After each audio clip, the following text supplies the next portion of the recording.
NMLS number 65084, equal housing lender. Woo! As an adult, don't we all miss spring break? Nothing like taking a week off from all your responsibilities. Well, here's the next best thing for adults, a spring break from house payments. SaveWithConrad.com can help you get rid of all your credit card debt, just like that. We're routinely helping our listeners save $5, $6, $7, even $800 a month. And you don't need perfect credit or money out of your pocket to do this, but check this out, no house payments for 2 months at SaveWithConrad.com.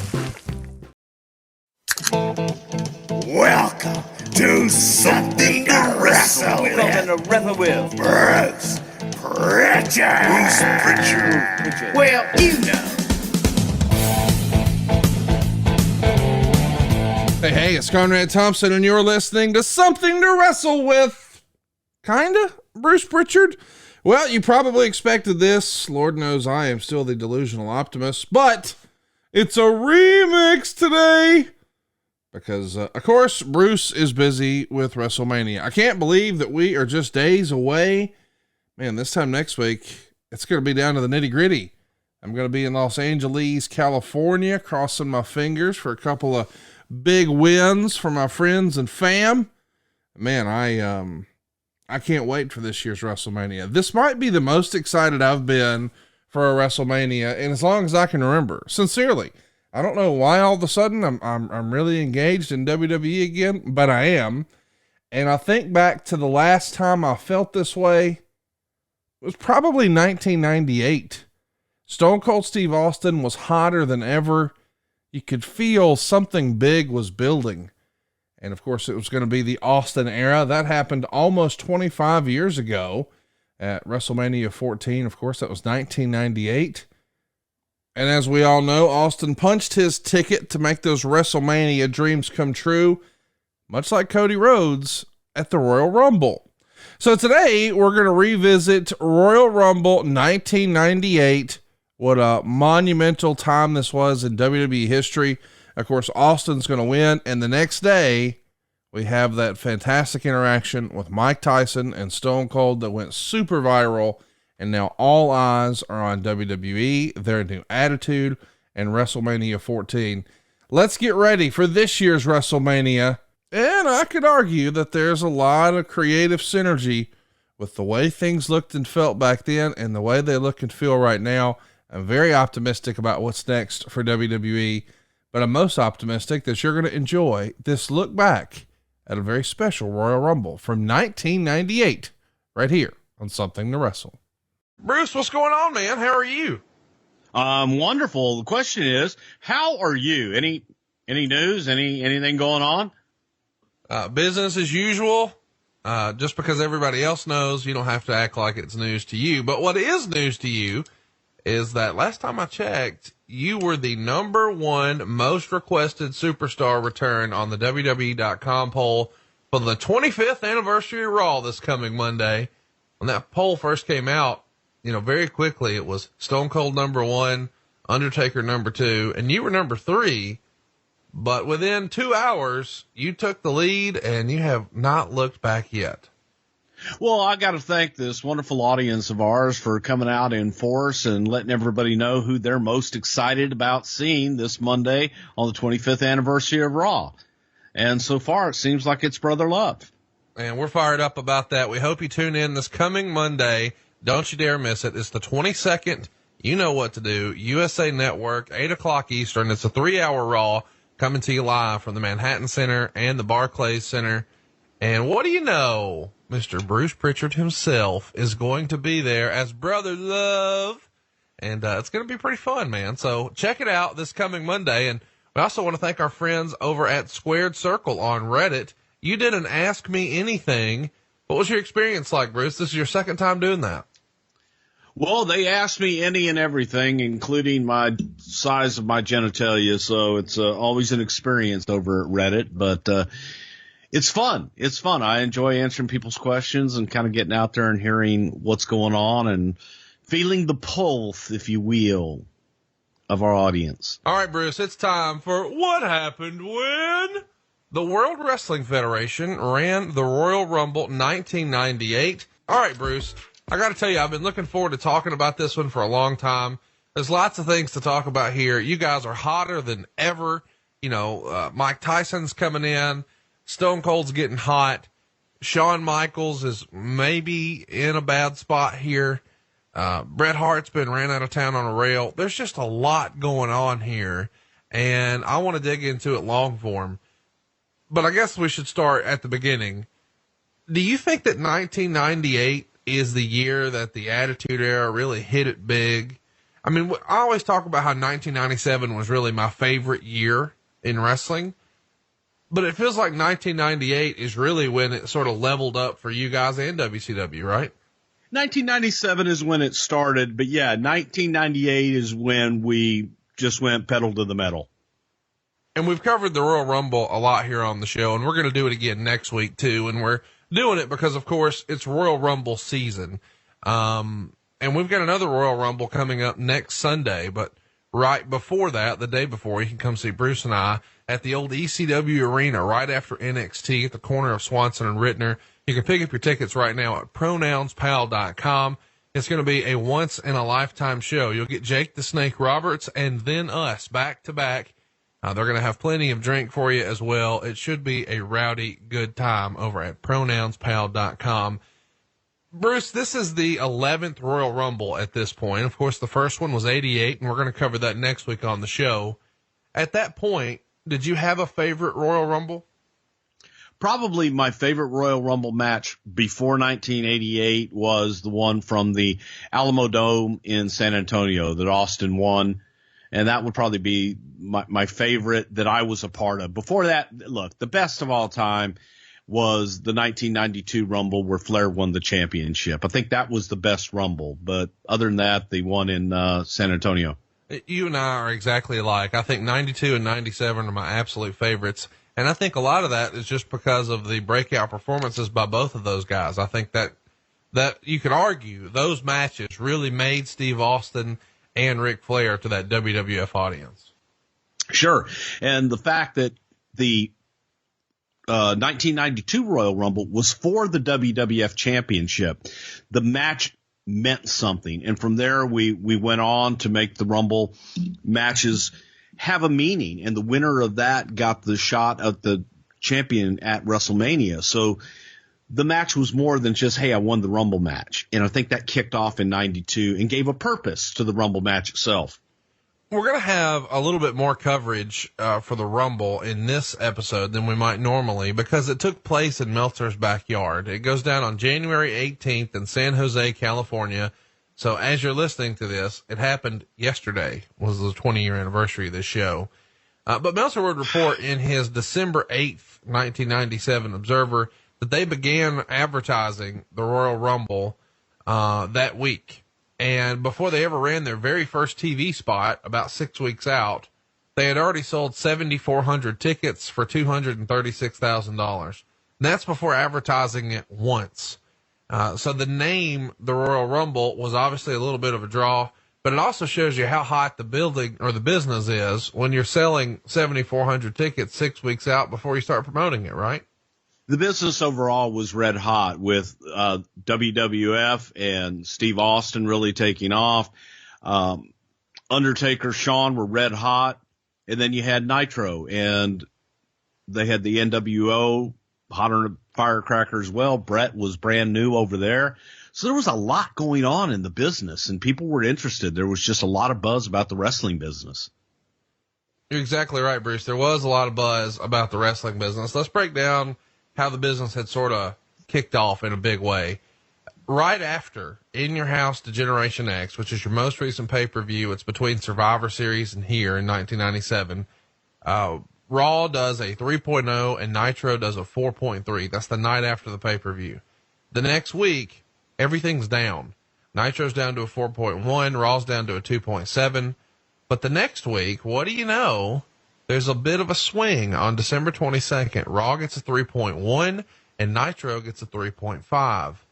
A week later, that was the go home edition, by the way, for Starrcade 97. I just want to mention that when the rating went way down for WCW and everybody switched over to Raw, that's the show where they took apart the Nitro set and had the NWO take over the show for 25 minutes, and people were channel changing like a motherfucker, weren't they, Bruce? Yeah, they sure were. It was something different, something they'd never seen before. So kudos to them for that.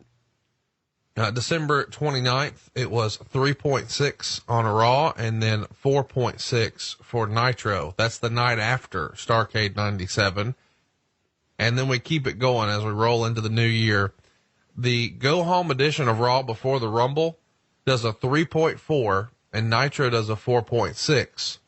The night after the Rumble, which we're going to talk about here, Raw does a 4 and Nitro does a 4.4. So the buzz from the pay-per-view was obviously really, really big for both Starrcade and for the Rumble because you guys go up a ton. You're talking 20% from the week before the Rumble to the night after. A lot of that is based around the curiosity of Mike Tyson, is it not? Man, Mike Tyson was red hot and he was newsworthy. So people were watching what Tyson was doing and very interested in what his next step was going to be in the sports or entertainment world. Now, what we're talking about here specifically, we should give you a backstory.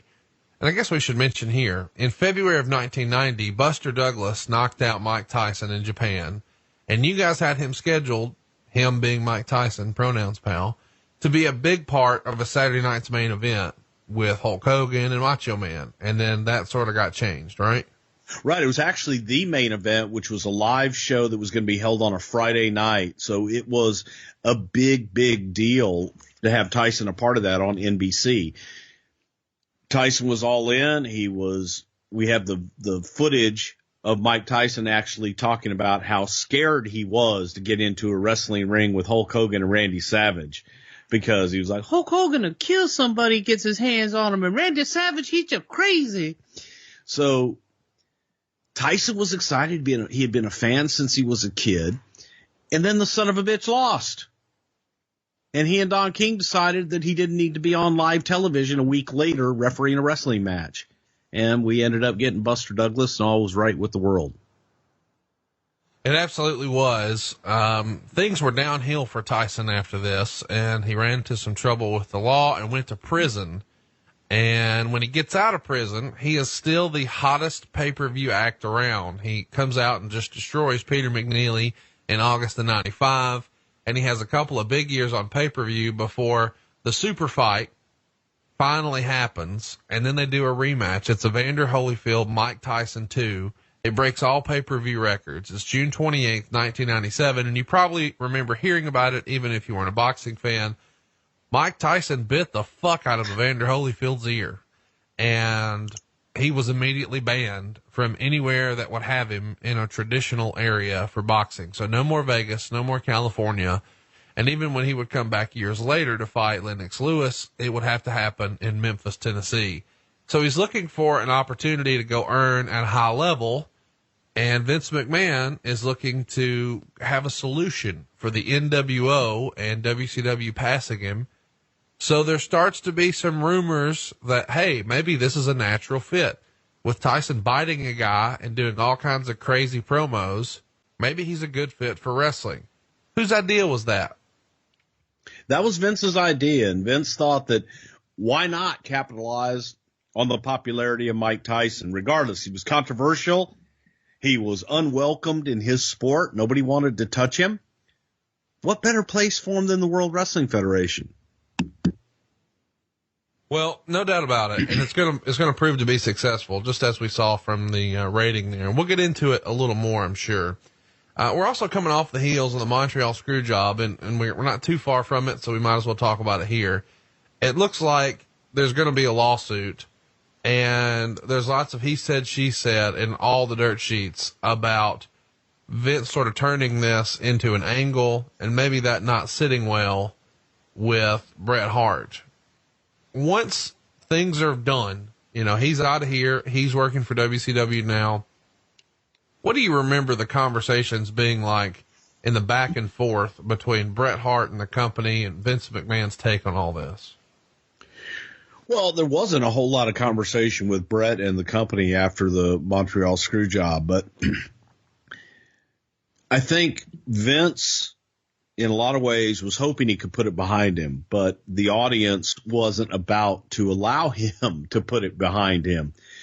Vince would walk out, and he had more heat than any of our heels in the building. Vince quickly realized that, well, damn it, they see me. All of a sudden, now they see him as an owner, and they didn't just see him as the play-by-play guy, which is how Vince saw himself. So why not capitalize on this and use the heat, the natural heat that Vince had? First of all, come out and tell the story. And when Vince did the whole famous Brett screwed Brett commentary and did that interview, he came across like a heel. But Vince truly believed exactly what he said. And the more that Brett kind of talked about it and continued on, it just, that flame wouldn't go out. As a matter of fact, it just fueled the fire. So Vince continued on.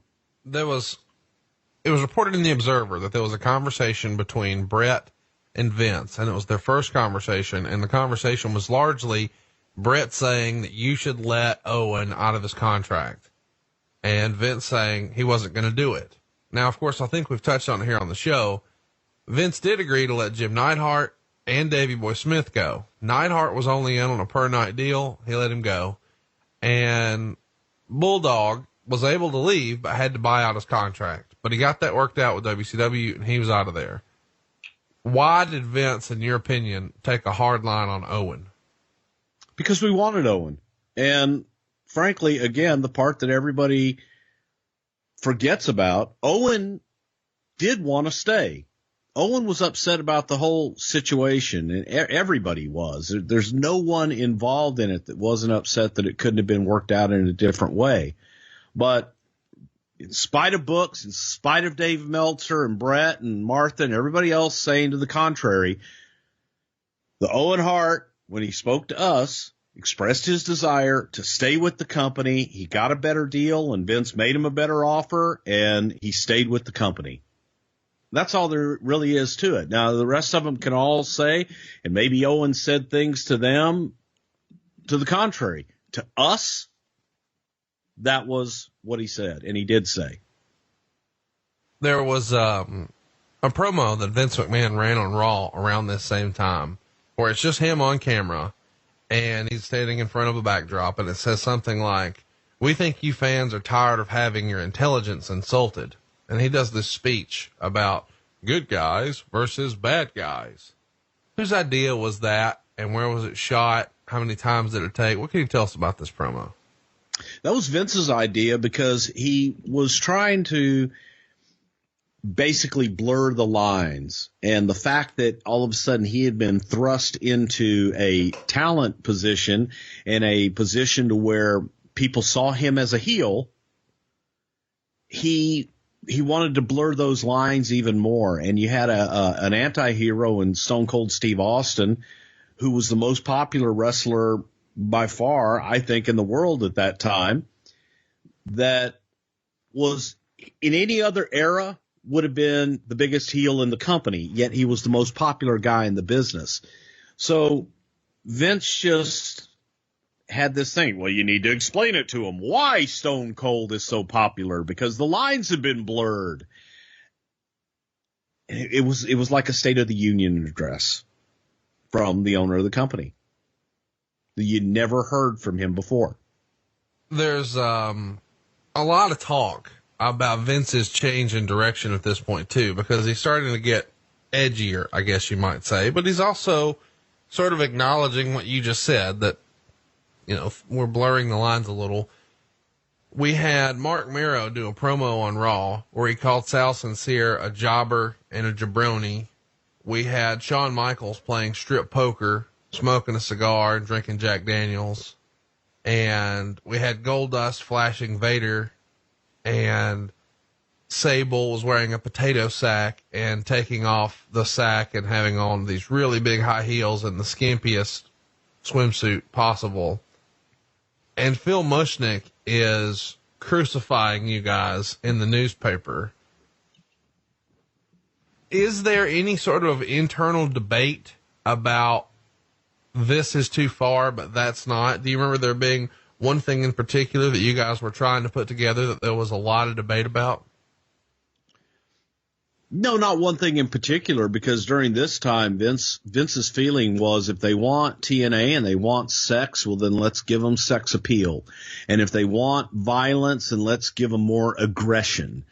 With that, again, the key things was we weren't giving them sex. We were giving them sex appeal. You weren't giving them violence. You were giving them aggression. So all of this encompassed the attitude. And he just hung on that whole, we're going to give them attitude. We're going to give them, if that's what they want, we're going to give them all of it and then some so that we can satiate their appetite for whatever it is they're looking for. You want the most beautiful women in the world? Tune in here. You want the most action in the world? Tune in here. No matter what it was, we wanted to deliver it in the 2 hours of Raw. It feels like, we haven't talked about him in maybe a year, really. But Phil Mushnick was like public enemy number one of the WWE for a long time. What conversations did you ever have with Vince about Phil? Oh, God, we had plenty of conversations about Phil. Phil just had a vendetta against Vince McMahon and the WWF for whatever reason. It wasn't his form of entertainment. He didn't get it. He didn't like it. So he took it upon himself to let everyone know that read his column in the Post that he was against it and what filth and trash that wrestling was. And if you were a wrestling fan, then you were lower than dirt in Phil Mushnick's eyes. And how could anyone allow their children to watch this disgusting filth and this product that is put out by this madman, Vince McMahon? I don't know what Phil Mushnick's problem was or is or anything like that, but it wasn't.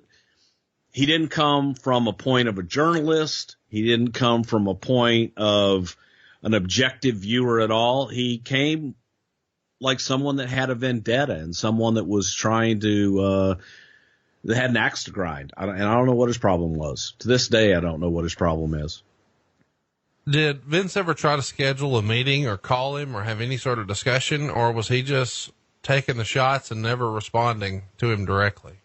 No, initially Vince did try to reach out to Mushnick and say, I don't know you, never met you. What's your problem?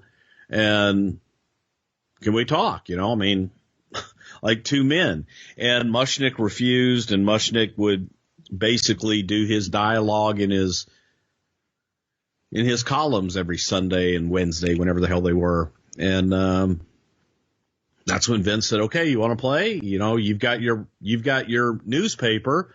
I've got a national platform or a worldwide platform to get my message out. Is it true that Phil Mushnick is the person who came up with the term Degeneration X? No, not that I know of. I really don't know. Why? Does he claim credit for it? Meltzer gave him credit for it and said that he believes in one of his columns it was the first time that the term was used to describe, at the time, he's probably not describing the band of misfits, Triple H and Shawn Michaels and China. He was probably just talking about the company as a whole. He may have, but I remember how we basically named Degeneration X was off of a Bret Hart promo calling Shawn and Hunter a bunch of degenerates. And you don't represent Generation X, you're Degeneration X. And it was like, that's good. But it was off of a promo.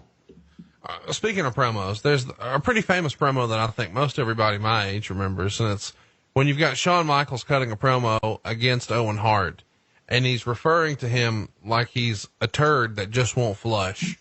And he calls him, a stanky nugget or whatever the deal is. And it inspired fun stuff later in the year when they're doing impersonations and impressions of Owen, with Jason Sensation, and he's screaming, I am not a nugget. But what do you remember about the nugget promo? Because that's the first time anything like that has ever been done in wrestling, as far as I know. Man, you can credit 100% Vince McMahon. I can see and remember him giving Shawn that promo to this day and talking about when you get there, you know how like when you take a shit, you flush it. And there's always that one little nugget going around the bowl, and you flush it again, and it comes right back up to the top, and you just can't get rid of that nugget. No matter how many times you flush, it keeps coming back up to the top, and you put toilet paper on top of it, and you try and flush it down, and it won't go away. It's just a shitty nugget. And that promo was born. But I remember Vince with the finger and doing the whole nugget around the bowl and everything. It was hilarious. And Owen loved that promo. There was a time here where Austin has the Intercontinental title, and he was supposed to, I'll just read it from the Observer. In the case of Austin, the original plan was for him to lose the title, Intercontinental, at the December 7th pay-per-view to Rocky Maivia. When he balked, a compromise was worked out where instead he got over his defiant anti-establishment role. Maivia got the title, although the reasons clearly made no sense, and Austin didn't have to do a job. As best we can tell, there was no heat regarding what ended up happening, as everyone involved in the decision-making process was comfortable with the compromise, although the end result was a storyline that made no logical sense in regard to Maivia ending up with the title. So I guess from Austin's side, the plan is, hey, you're about to have me win the fucking Royal Rumble and then win the world title. Why would I lose here? Which I guess makes sense. But is this sort of a sign of things to come? Did Austin is this the first time you remember Austin sort of using some creative control and some influence to get a finish changed? But it wasn't Austin. It was Vince. Okay. It was Vince saying, God damn.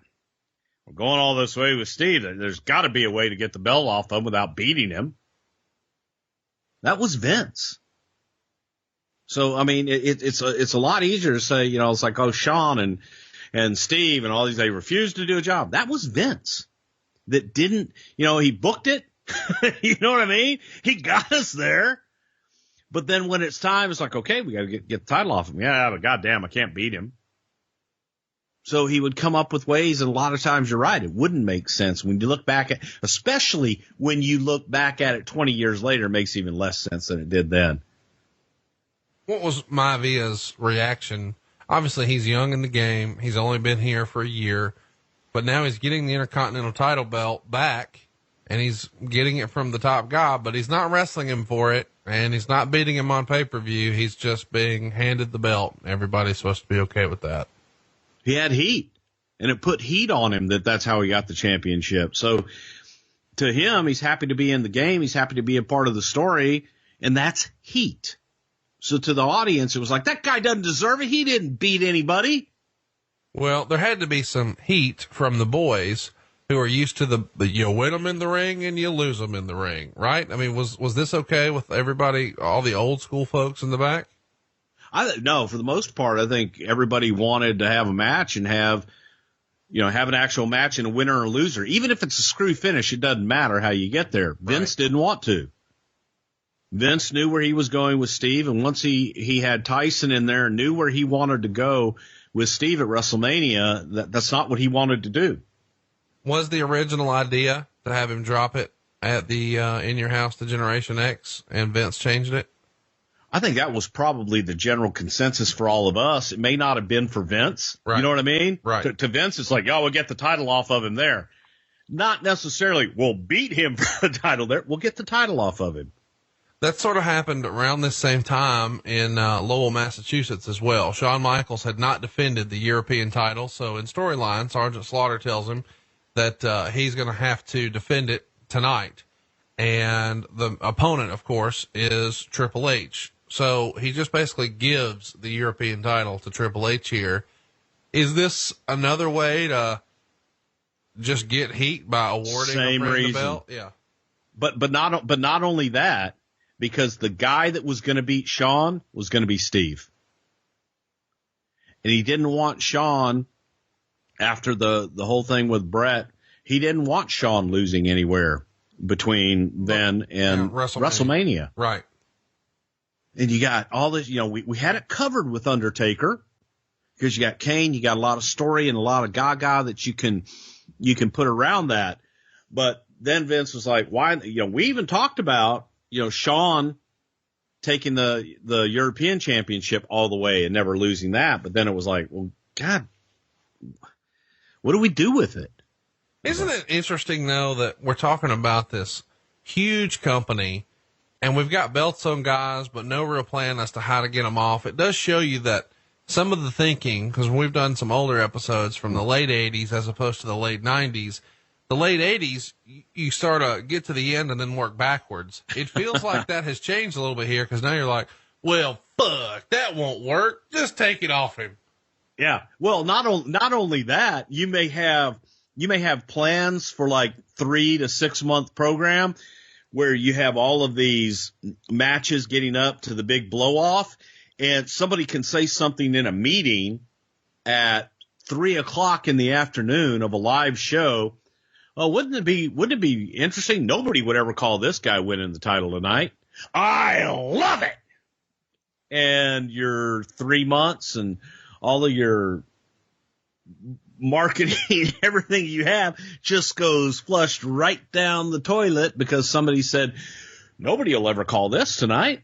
You're right. They won't, because that's not where we're going. And then you do it for a pop that night and you're stuck with, what do I do next? And you got to rewrite everything to try and either get back on track or come up with a new storyline. No, hey, man, there's a lot of big things coming up, and everybody wants to be involved. Everybody wants to be participating and connected to their favorite superstars. Well, Stat Hero can actually be a part of your life and get you that connection that you've always wanted. Stat Hero is a company that revolutionized sports gaming by making winning consistently on your sports action a reality. And they brought their innovative gameplay to allow real money gaming on pro wrestling. All right, that's unheard of, and that's a game changer. I've said it before. And for the first time ever, you can play for real money contests on grappling, pro wrestling. I know what you're thinking. How? I mean, the matches are predetermined, aren't they? I mean, people know. Well, with Stat Hero, that just doesn't matter, because Stat Hero has gamified the most exciting aspects of the matches so that the action in the ring dictates who wins. It's not the outcome of the match. So get this, all right?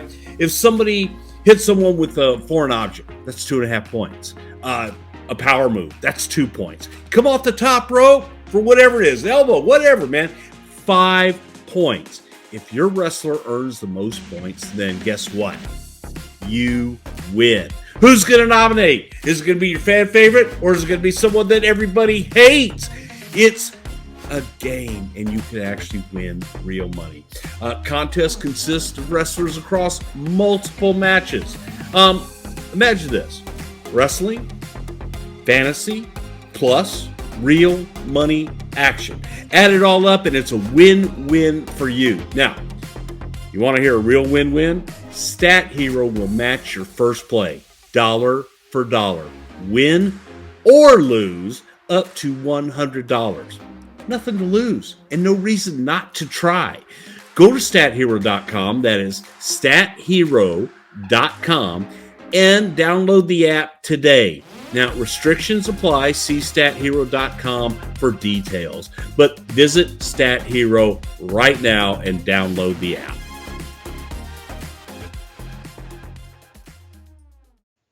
Of course, Meltzer's pretty critical of this decision to have Shawn just drop it to his buddy Triple H and instead not make another guy like Ken Shamrock or Owen Hart or Dude Love or Vader or whoever. Was there any sort of, because, there is lots of second guessing and negativity and naysayers and all that in wrestling. Was there a lot of heat on Shawn for sort of quote unquote looking out for his buddy and the belt going to Triple H instead of somebody else? Absolutely, because that's what the perception was. And Shawn and Hunter and everybody else fed into that perception and let everybody know, whether it was true or not. If things went their way, I got that done. Oh, yeah. I talked to the old man and I got it all fixed. When it may have just been the old man, or it may have been someone else. And people fed into it, and people bought into it and believed it. And that's what they went and told the people out on the West Coast that were sitting behind a typewriter typing things up. Well, then it must be true. Meltzer wrote, we aren't clear whether it was a Michaels suggestion to give the belt to Helmsley so he could avoid doing the job when asked to drop it, or the promotion simply recognizing the problems inherent in asking Michaels to do a job and coming up with a scenario as a way to get the belt onto somebody else without ruffling Michaels' feathers at this point, coming in the wake of Austin not doing a job when he was originally asked, isn't clear. So obviously Meltzer is doing the math here, and here's what he writes. For those keeping score, that makes Michaels 9 championship runs in the WWF, which includes 3 world titles, 3 intercontinentals, 2 tag team, and 1 European. He's done exactly 2 jobs to drop them, both in situations where it was a short known turnaround, which was the WWF title to Sid and the Intercontinental title to Marty Jannetty, until he got the respective belts back. In the excuse category, there was 1 career ending knee injury. There was walking out after a fight claiming unsafe working conditions. There was a breakup of a team rather than dropping a tag title. There was quitting the promotion. There was 1 stemming from a concussion in an out-of-the-ring skirmish, and this was the most creative. That makes him either the most clever or the least professional champion of our era, not to mention arguably the most talented to keep getting titles with his track record. Is this a fair criticism from Dave Meltzer? I think that it's from the outside looking in. Yeah. But again, when you are there and you're dealing with the day to day and you're dealing with these personalities and you're dealing with injuries and you're dealing with everything else that we had to deal with. No, it's not fair. Let him go run. I would love for Dave Meltzer to invest all the money that he's made being an expert these years, because he's the smartest man in the business, to invest his money, start a wrestling promotion with who he thinks is the greatest draw in the Tokyo Dome with his 42 stars, and let's see how he handles the personalities with who he thinks should go over, and let him do it for a year. And let me critique his shit. Well, you don't have to get hot about it. The question was, do you think Shawn Michaels is the most clever or least professional champion of our era? I think he's one of the best champions of our era. I think he's one of the best performers of our era. And a lot of the decisions you still have to, regardless of the decision, it goes back to Vince. Vince is making the decision.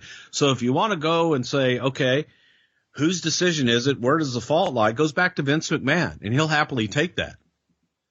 Someone pretty smart recently told me the entire business is a work to the audience of one man. In a lot of respects, yeah. Is it fair to say at this point, and we're talking late 97, early 98, not only do you have he didn't want to drop the belt at WrestleMania 13, so he faked an injury. He's thrown a temper tantrum and walked out on the company before. Now he's running DX, and he just ran Shawn Michaels, or he just ran Bret Hart out of town with the screw job. Do you think at this point Shawn Michaels is the most hated man in wrestling as a shoot and a work? He was up there, but also Shawn had his fans too. There were people in the locker room that loved him as well. Here's some other things going on at the time that I've wanted to talk about for a long time.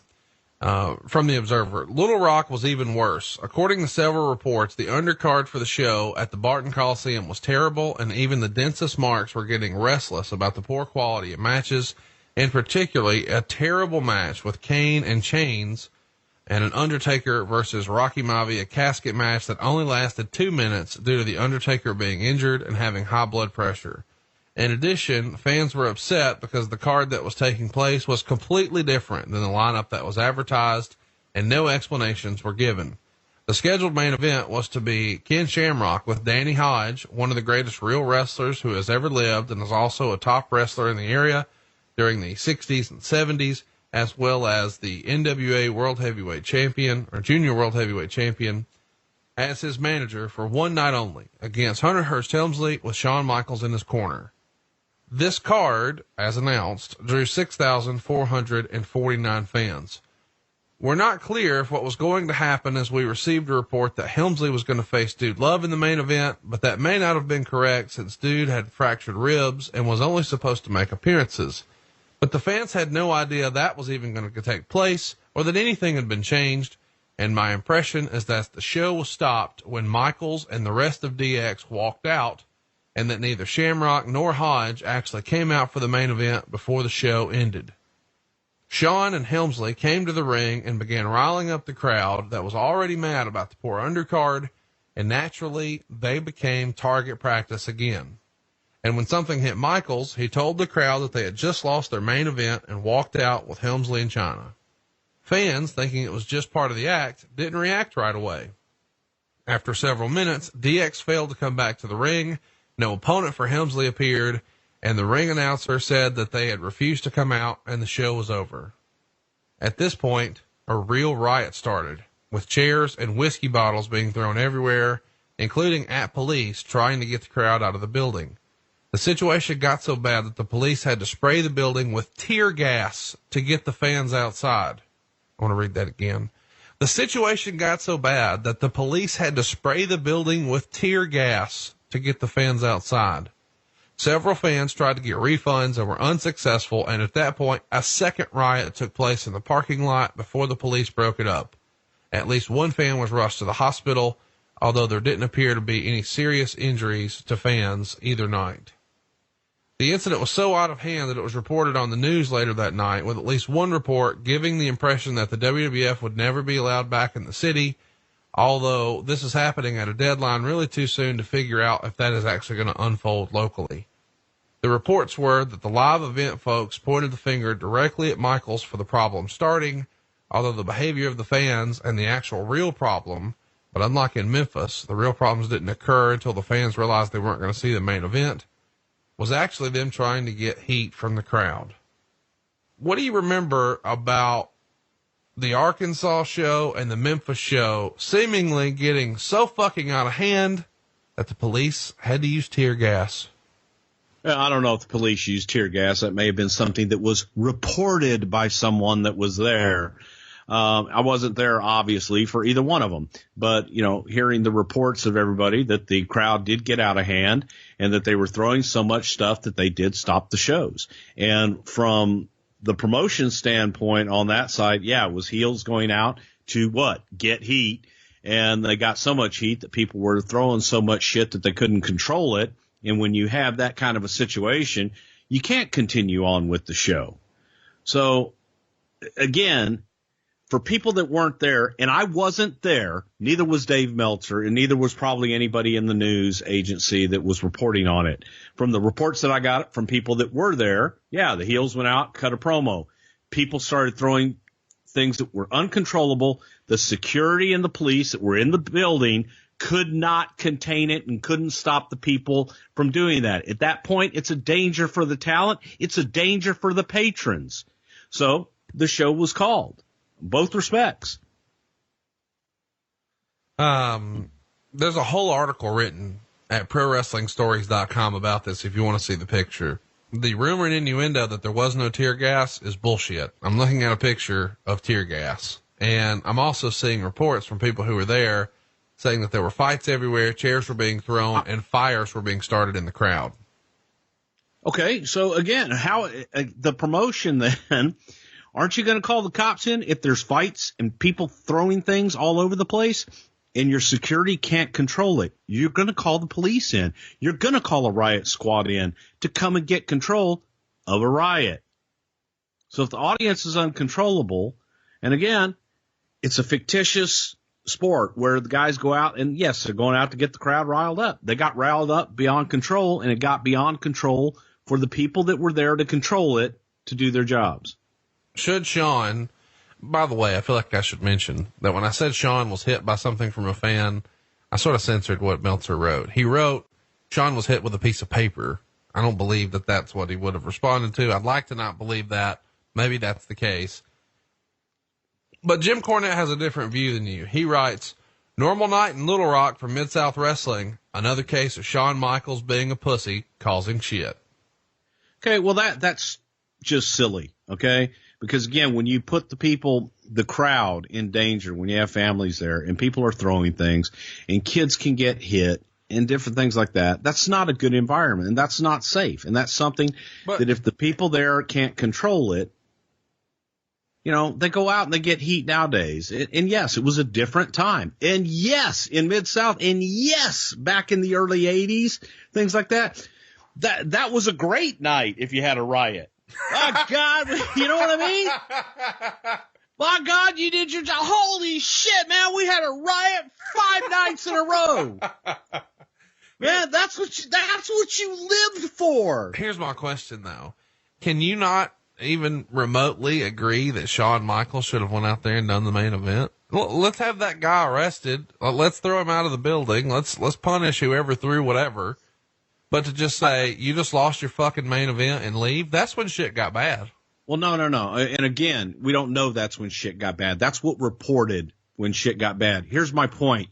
I could see Shawn saying that and walking out with the full intent to coming back.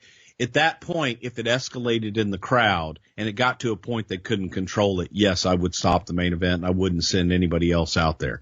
Again, we don't know because we weren't there.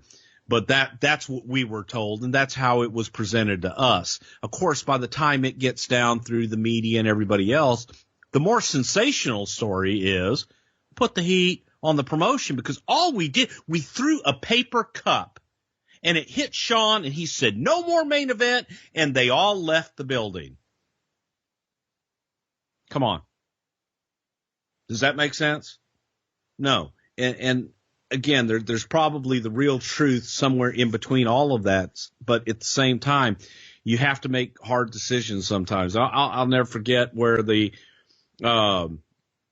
athletic commissions would come in and say, I'm going to stop the match because the guy got a hard way or something. Okay, I'm going to stop this card right now. Go ahead, go out there and do it. Meltzer also wrote, speaking of Michaels, in Chicago on December 26th, what happened was Michaels got really racial with a black fan, calling him, among other things we can print, a monkey, and jumping around like a monkey. He said he wouldn't wrestle unless the guy was thrown out. Some thought this was all an angle as the guy was thrown out, but he came back after the match, and his girlfriend, who Michaels was also insulting, was brought backstage. Do you remember Shawn, taking great pride in stirring fans up like this? In stirring fans up? He took a lot of pride in stirring fans up. You made a face when I read that story to you. You have a response? I've never heard of it. And it just sounds so silly when you read these things from somebody that wasn't there, and you're here and he's getting it reported from somebody that was in the third row of their perception of things. And it's just, again, I've never seen it, never heard of that. And it just sounds silly to me. Well, you say it sounds silly, but 2 weeks prior to this, he's eating bananas on Raw and doing the DX angle. Yeah, eating bananas, and then they slipped on a banana peel. That was the finish. That was actually the finish. Bruce, you're going to sit here and try to act like Shawn wearing Farouk's hat, eating a banana, was just to set up a finish, and there was nothing racial about it. This is at a time when people are destroying the NOD's locker room and they're blaming other people and saying they're racist and yada, yada, yada. And now you're going to act like that wasn't racist, even though you even said it on TV that it was racist. Tell me what the finish was of that after we did the whole banana thing. Tell me what it was. It was slipping on a banana peel, which is why we had the banana. Now, you jumping to that is you then interpreting it how you want to interpret it. How it was laid out was, hey, this whole finish, everybody says, I know what we'll do for this finish. Let's slip on it.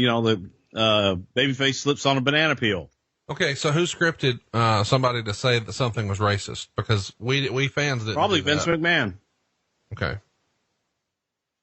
And now when we say 2 weeks later that he is parading around in front of a black guy acting like a monkey, that's not the same thing.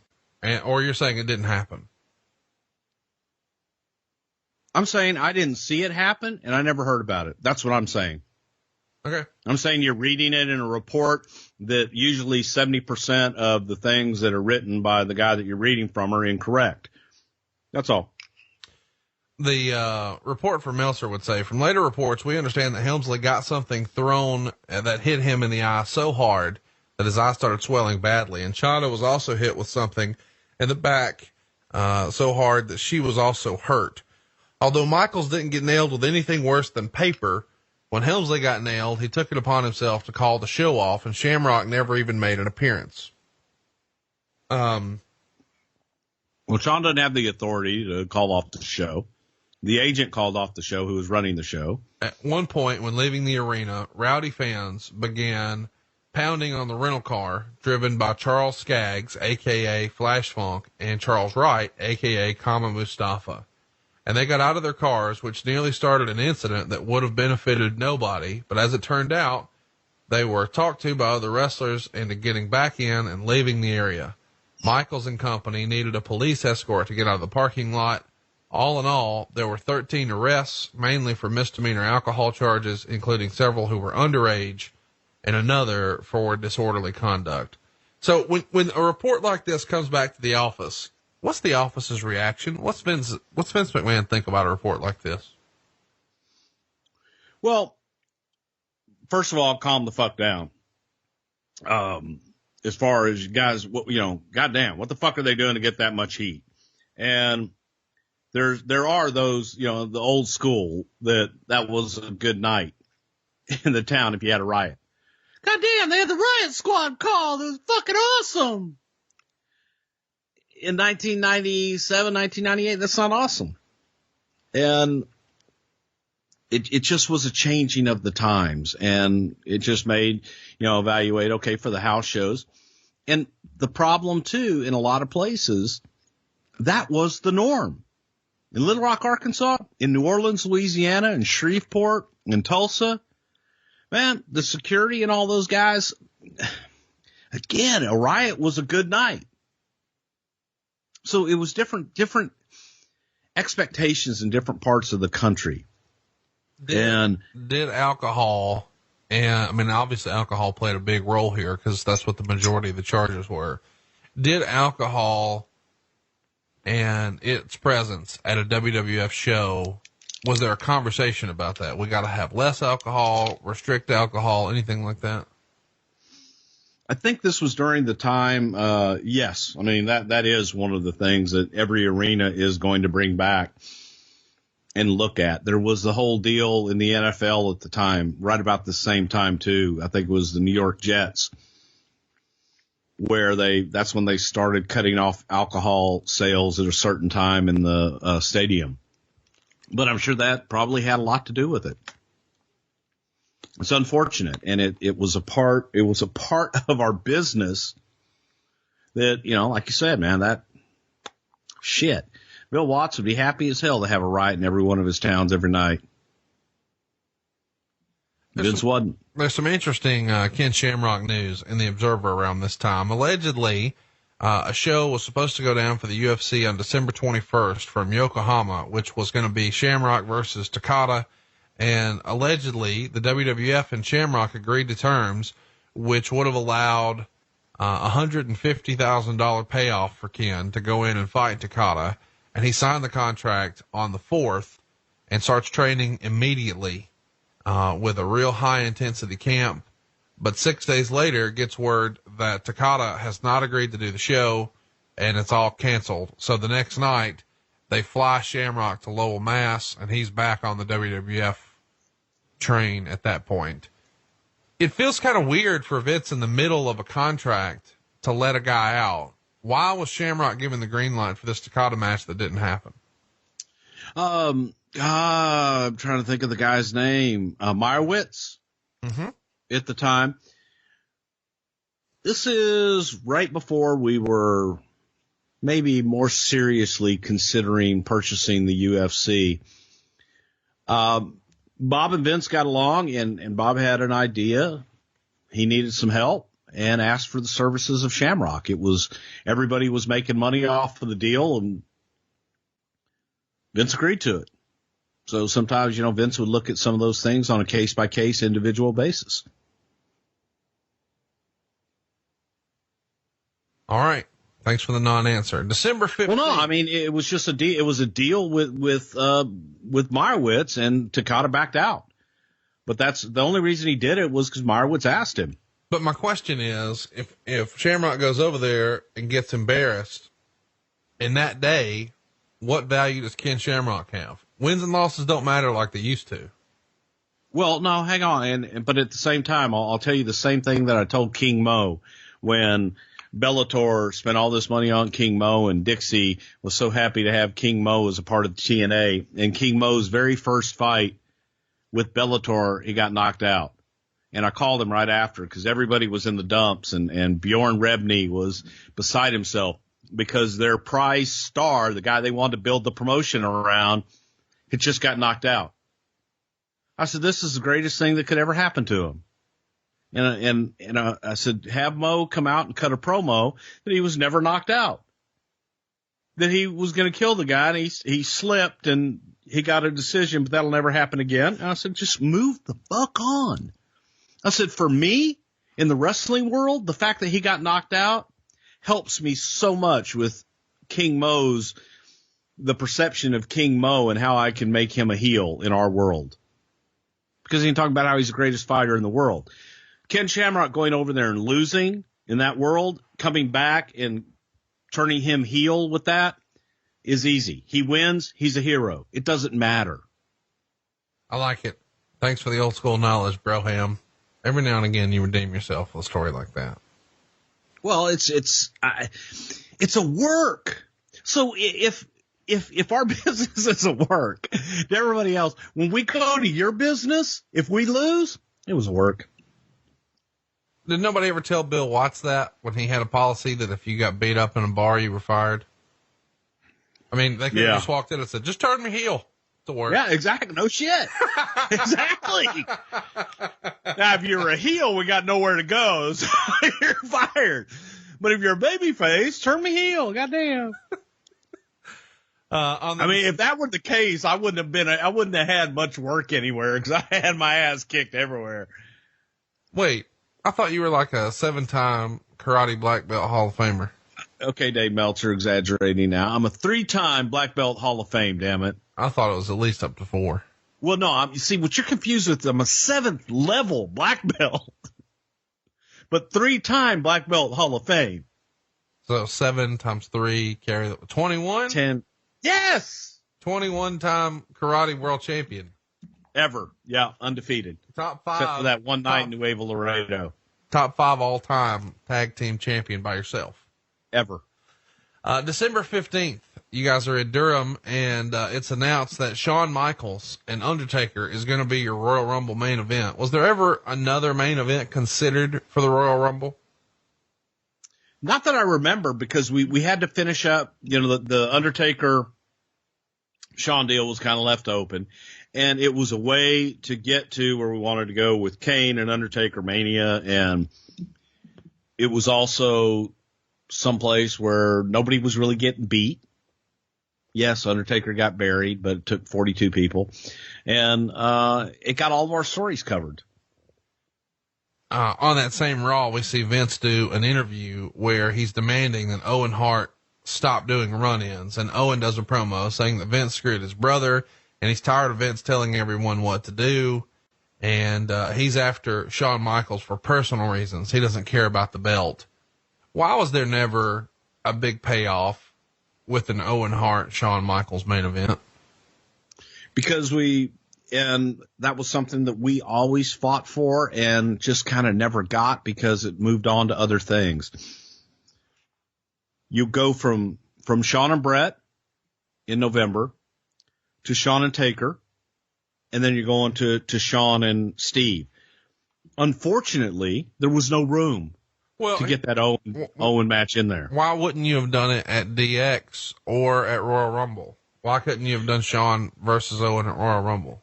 Well, I dare say the Undertaker versus Shawn is a much bigger attraction. Well, if we're just going to say a bigger attraction, then you would do Roman Reigns versus John Cena every month, right? Depends. But no, I'm saying from where we were, you got to understand where we were. in November, again, getting there. We had to get, and then you've got Sean, who got hurt in January. You got to get to Steve. And there was thought afterwards, hey, man, you go back afterwards, that's somebody for Sean to work with after WrestleMania. Never got there. I mean, you're doing promos about it right here in December. I understand that, but we just couldn't, you couldn't get to it. You couldn't get to it logically because you've got, and here's the other thing that changed. How is it logically Undertaker Sean instead? That's what I'm struggling with. Well, you go back to the whole thing even before Survivor Series with Brett and Sean hitting Taker with the chair, and none of that was ever resolved. So this was it, and this was to take Taker on to the whole, you had the Hell in a Cell and all that wonderful shit. So it never really was resolved. You know what I mean?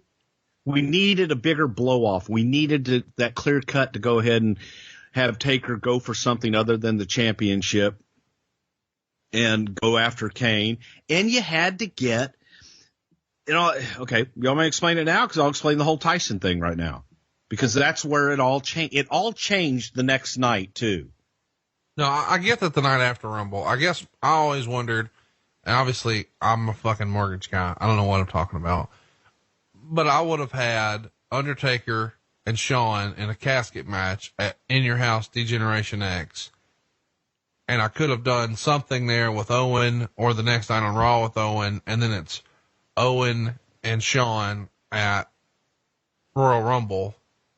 And now we're on our way. Owen and Sean would not have drawn as much as Undertaker, and Sean would have at the bigger event. And again, to do it in December, it wouldn't, it's one of the lowest bought pay-per-views, and we wanted to do it at one of the big ones at the Royal Rumble with Undertaker and Sean. So you build to one of the big ones.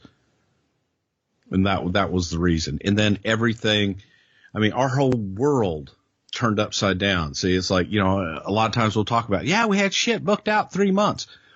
Dude, the Tyson story got written the next night after the Royal Rumble. All right, we'll get there. Man, if you're like me, you love this time of year. You just love spring, but something I'm always, struggling with until this year is figuring out how to take care of our yard. I mean, listen, I used to stand out there in my front yard and say, where do I even start? I got the weeds popping up between the pavers. That over there in the corner looks dead. I got this brown spot that just won't go away. That was my life before Sunday. I got to tell you, Sunday lawn care has taken one major to-do list item off of my list forever. You see, Sunday is everything you need to get the lawn that you've always dreamed of. This spring, do what I did. Go to getsunday.com/wrestle. That's getsunday.com/wrestle and enter your address to get a customized plan created just for your lawn. I did this and it felt like something out of the movies. I'm not even kidding. Like, this is like a spy operation. They have satellite images of your house. They can tell you exactly what your lawn needs from space. I was blown away by this. I could not believe it, and I couldn't believe how well it worked. You see, I did this last year at my lake house, and now I am the pride of the lake. I'm telling you, this was a game changer for me. I have been spending way too much with all these other services.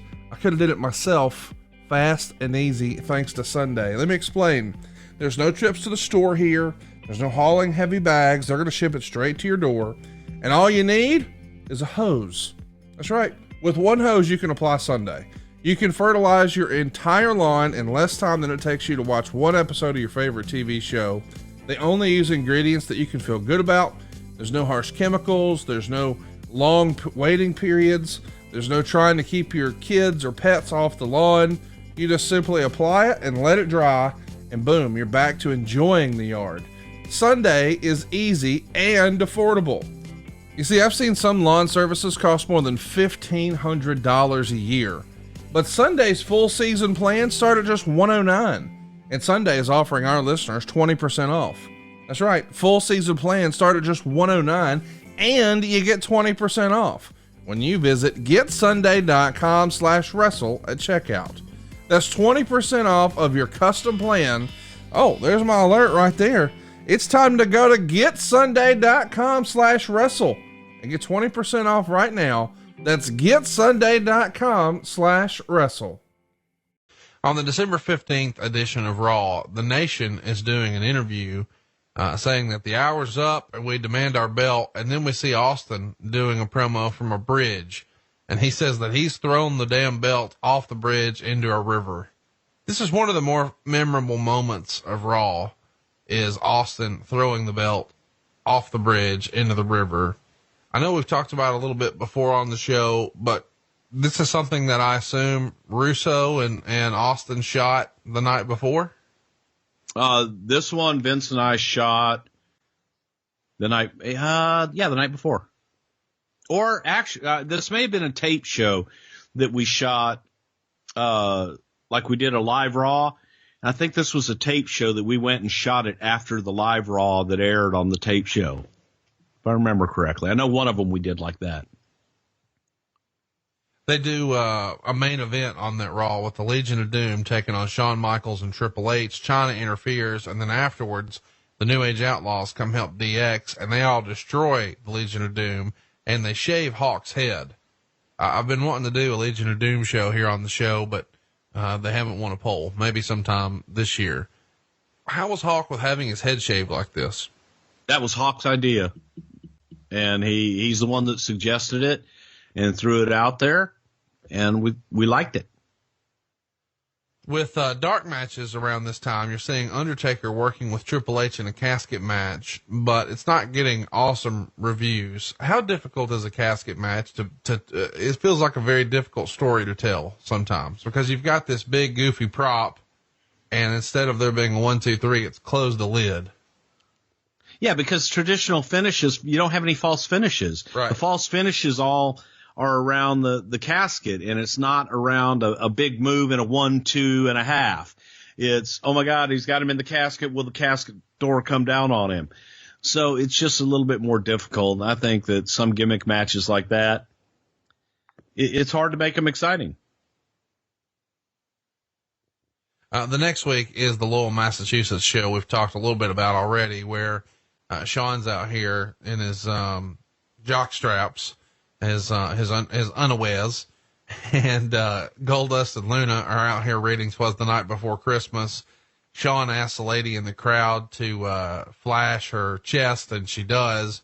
You guys are off the rails 3 days before Christmas. What was it about Sean and Lowell where he needed to turn the volume up? Earlier in this year, he lost his smile, and now he's back and doing this. Different time, different place. You know, it was attitude. God, I love it. And, you know, at the same time that we would be worried about some things with kids, you'd be asking a girl to take her top off, you know, while she's sitting there with her 8-year-old. And they did it. There's a little bit of a thing I mentioned earlier when we were talking about the Riot that I didn't follow up on. It comes out that the Undertaker was limited on what he could do in the ring and was missing some other shows because he wasn't allowed to wrestle because his blood pressure was too high. What's up with that? I don't remember reading about that at the time. He had a bad hip, and I don't remember the blood pressure thing. I know he had a bad hip at the time, but it may have been when the doctor came in for the physical exam that day for the State Athletic Commission. His blood pressure may have been high. But he had a bad hip, and I know he was limited at that time, so his matches were kind of cumbersome. Your brother was doing a camp after the first of the year, starting on January 3rd, with Dory Funk and Pat Patterson. And they were going to really try to work on getting some guys polished up to start working on some what they called storytelling abilities. And this includes guys who've been around the business for a while. Mark Mero, Ahmed Johnson, Kurgan, Mark Henry, Brackus, Drozdoff, Steve Blackman, Adam Copeland, and a guy named Randy Blackbeard. I know all these guys except Randy Blackbeard. What can you tell us about Randy Blackbeard? Well, is actually Rodney Blackbeard was a guy from Calgary, I believe, that played football, played Canadian football, and had been through when Brett was up there and Brett had the ring. He had come to a few of the workout sessions with Brett, and they thought that he had some promise. He had been working out with, Leo Burke in Calgary, and thought he might have had some promise, but he just was kind of vanilla, no personality. So it just never really worked out with old Rodney. You guys worked something out with a sumo wrestler from South Africa who was touring in Japan named Mark Robinson. And it was reported in the Japanese media that Mark Robinson had agreed to come into the World Wrestling Federation. He's only 310 pounds, but is an African sumo champion, which I didn't even know was a thing. What do you remember about Mark Robinson? Well, that's not true. I remember being asked a question about some guy saying in Japan that he had been signed by us, and asking who the hell this guy is. And it was some guy that just happened to say, "Oh yeah, I'm going to the WWF." No truth to it at all. Dan Severn agrees to a contract with you guys, and obviously things have worked out well with Ken Shamrock, who's been with you 8 months or so at this point. Whose idea was it to bring in Dan? Because Dan had been doing pro wrestling matches in the Midwest. Did Dan contact you guys, or did Vince say, "Get me another one of those MMA guys"? When Vince wanted one of those MMA guys, my first pick was Dan Severn. And the reason for that was the fact that he walked around with the NWA World Heavyweight Championship. But I like Dan, and I'd met Dan a couple of times, really nice guy. He had, I think he had won more UFC tournaments than Shamrock had won, but Vince liked Shamrock, and Vince felt Shamrock had more charisma. But from day one, we both felt that Dan would be a good fit. It didn't necessarily work out. I think that Dan just didn't really fit into the World Wrestling Federation motif. A little bit more mat wrestler and better in that MMA world. There was another guy who was mentioned as coming in around this time, or trying to. Johnny Ace from All Japan Pro Wrestling had a meeting with the WWF, and allegedly he expressed no interest in leaving All Japan, but was interested in working for the company between his All Japan tours. Do you remember this conversation, and what might that have sounded like? I'm the one that brought Johnny in, and I'm trying to, God, I hope I don't mess this up. I'm not a wrestler in the wrestling business. I'm a businessman in wrestling. And Vince thought that was just the coolest thing he had ever heard. God damn it, I love his attitude. But in my opinion, Johnny was coming in. No, Johnny was looking for full-time work. He was tired of going over to Japan back and forth all the time. "Oh, you got anything full-time? Well, I don't have to work all the time, though." And it was a relatively quick meeting, but Vince got the feeling that he was just trying to solidify his spot in All Japan by having the meeting. And that was it. Try to just strengthen his spot over there. Sean Morley is also signing to come in. Of course, he's going to go on to be Val Venus. At this point, he had done some shots with All Japan, but he had worked a lot in EML and Puerto Rico. And he apparently had a lot of interest because word had gotten out that Bischoff was trying to get him to sign as well.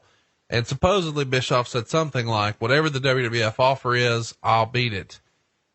Do you remember any sort of hoopla around trying to sign Sean Morley, or there being some discussion that WCW was after him? The more of the discussion was if Sean came in, because Sean Morley was brought to us by Victor Quinones. And the take on Sean Morley was Sean had a great gig in Mexico. He also had a great gig in Japan. By him coming into the WWF, could that offset, and would he make as much money as he's been making between Mexico and Japan? So we felt, obviously, that he could. I don't think that he was ever really seriously considering WCW. He never used that with us, as hey, WCW wants me also. His thing was, I've got a great deal in Japan. I've got a great deal in Mexico. If I come here, do I get steady work and will I make as much money? Another name that pops up in this same Observer is Shawn Stasiak. Why don't you think Stasiak had a bigger run in the business? He's in that same training camp with Sean Morley and the other guys that we were mentioning. I mean, Adam Copeland's in there. Val Venus is in there. There's guys who have good runs with the company in there. And Shawn Stasiak, who's a second generation guy who a lot of people would have assumed would have been a really big deal. And I was one of those people. I hired Shawn Stasiak. I saw a couple of Shawn's tapes from Portland. He had a gimmick, Arachnaman or Mr. Arachnia, something like that, where he painted his face like a spider. Was kind of doing an Ultimate Warrior gimmick. But I knew Shawn's dad, Stan. And I thought, man, second generation wrestler. His dad was a former WWF champion. Man, there's got to be something here. He's built like a brick shithouse. He looks great standing there. But I will sum it up all up for y'all. Sum up Shawn's career for you in this one little story. Shawn came in the first time when Kurt Angle came in. Shawn had spent his entire life around the professional wrestling business. His dad was a professional wrestler, wrestled all over the world. Kurt Angle was an Olympic wrestler who had won the 1996 gold medal in wrestling. Never really watched professional wrestling, nor had much of a taste for it. Kurt Angle had spent his entire life naturally trying to stay off of his back. Shawn Stasiak had wrestled professionally for 3 years in independents and things, taking bumps and doing different things. When Tom got Shawn and Kurt in the ring, Kurt Angle was attacking the mat and taking flat back bumps like he had been taking them for 20 years. Shawn Stasiak was having problems taking flat back bumps, who had been wrestling for 3 years. And I should have known it then. And I'm not saying that Shawn didn't turn into a decent hand, but I think that Shawn Stasiak had a habit of overthinking things and thinking that he was a lot better than he ever was. Really nice guy, but not made for this business. Well, all right. A guy who was made for this business, Mr. Gordon Solie. He is honored at WWF house shows in Florida in February and he even appeared at a Raw taping. I don't know that he was shown on camera. I don't remember that part. How does this come to be? It doesn't feel like something that Vince does a lot of, and I don't know that he would have even been a huge Gordon Solie fan, given that Gordon was mostly a Southern commentator. Who put that together for Gordon and the WWF? Jim Ross did, and Jim obviously was a big fan of Gordon. We all were big fans of Gordon Solie's, but Vince did have respect for Gordon, and he did like his work, just that he never had an opportunity to work in the WWF. And anytime that, for all the knocks that we give Vince about other territories and other places, he did appreciate the history of the business and those who were a part of it. And he did like those old timers like that. The Disciples of Apocalypse are no longer a thing because Skull and 8-Ball are going to be re-signed, but Crush was officially released. And of course, we know he winds up in WCW, but allegedly this happened after Kane accidentally dropped him wrong, and Crush was pretty fired up about it and handled management and told some people off that maybe paved the way for his release, according to Meltzer. How do you remember Crush's run here coming to an end? Is that true? Kane accidentally hurt him and he sort of blew a gasket? Well, I definitely remember Kane hurting him, and I definitely remember Brian blowing a gasket. And he came back. It was at a TV taping, and he was pretty damn pissed off. And I think it was Brian that asked for his release. He was pissed off about it, and I remember Undertaker kind of calming the situation down.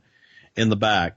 Brian was pissed. He was hurt, and I can't blame him for being pissed off for hurting his neck. But he may have overreacted, and in his overreacting, asking for his release, it's one of those things. You catch Vince on the wrong day in the wrong place and say, I should just leave. Okay, then leave. And that's what this was more a case of. Meltzer would spend a great deal of time speculating in the Observer about what Mike Tyson's role might be with the company. And he called the use of Mike Tyson and the show long teases of Mike Tyson a pathetic ratings ploy, which I feel like is a ridiculous thing to write. But he sort of speculates that maybe the idea is to take one of the hottest acts in the history of UFC, Ken Shamrock, and obviously the hottest act in the history of boxing as far as box office goes, and Mike Tyson, and put them together at WrestleMania, although the athletic commissions might not like it. Let's talk about Tyson here. When Vince has the idea, let's do something with Tyson, was there an idea to do something besides what he wound up doing? Bruce, take your pills. Thank you. Because Vince Russo was recently on Stone Cold Steve Austin's podcast, and Steve sort of suggested that at one point Vince sort of looked at him and said, "What about boxing, Mike?" And Austin laughed it off like, there's no fucking way I'm boxing him.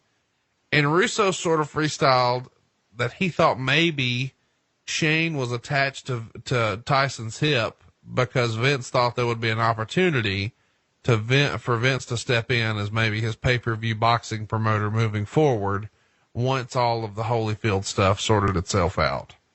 So what was the original plan for Tyson when Vince first says, "Goddamn, pal, I got an idea"? Well, the original plan was just try to get Mike into the fold. As far as Russo's comment about Shane McMahon, yes, that was definitely the plan. The plan was to have Shane be with Mike, essentially 24/7. He would travel with Mike and make sure that Mike got to where he needed to be on time, but also Mike was in between management. Mike was not with Don King at this time. He was in between, and he was looking for new management. So the thought of the possibility of having Mike Tyson and being able to manage the career of the baddest man on the planet, you kidding me? That was definitely in Vince's forefront. So he did have Shane traveling around with him and shadowing Mike and just kind of getting in his head and showing him how we handle people and how we do business and how much better off he would be if we handled all of his affairs. As far as Vince saying to Steve, how about boxing him? Yeah, Vince floated a lot of stuff out there. What do we do with him? We have an opportunity to have Mike Tyson for WrestleMania. What do we do with him? Now, Mike, and his people, pretty much from the get-go, we knew he was going to be a guest referee. I mean, we knew that. But along the way, we're thinking, God, what else? Is there something else? Is there something else down the line that we could do? And I don't know anybody in their right mind, especially at that time, that would want to put boxing gloves on and get in the ring with Mike Tyson, at least in the wrestling business. I don't know anybody crazy enough to do that. So just to be clear, you guys never asked him to do anything else besides be a referee? There was never any sort of, you could work a tag team sort of deal like WCW did the next year with Dennis Rodman? I think for Vince, he knew to get in the door. He wanted to get in the door with Mike and just wanted to get Mike in and see how we do business. So let's get him in the door and we'll approach it as we go along. So at first, to Tyson and to Tyson's people, it was, we want an appearance at WrestleMania and maybe a guest referee gig where he was protected. And he was comfortable with that. Was Vince nervous about because I know it's a sort of bullshit that we even have to talk about it, but state athletic commissions were still a thing. Was Vince worried about having any sort of backlash from the state athletic commissions with having Tyson involved in any way? For WrestleMania, no, not for WrestleMania at all. But going further, I mean, yeah, that was definitely a concern as far as if some athletic commission want to go, hey, no, he's not licensed in boxing. He's banned, and we're going to carry that over to wrestling. But that wasn't as big of a concern. We felt we could get around that. On the December 29th episode of Raw, we see some kind of fun, memorable stuff. One of the things I remember the most, I guess because of my age, is China showed up with a boob job, and Diak spent the entire promo talking about and making reference to her enhanced cleavage, shall we say. Were these promos like this? Is this something that Russo had a hand in? Do the guys just, when they're riding down the road, come up with these ideas and then pitch them to Russo or McMahon? Or how does some of this sophomoric stuff get presented backstage? At this time, and a lot of that stuff was guys suggesting to Russo and Vince and myself and everything. I wasn't totally out of the TV writing process at this time, so it was a number of us, but it was a lot of it. This was Vince Russo really, coming into his own at this point. Miro is back here. He's doing a little bit of a heel deal where he doesn't want anybody to see Sable scantily clad, and he's doing his boxer gimmick, and he's a heel, and he's calling out the undercard performers, and he's winning all of his matches with ding dong punches.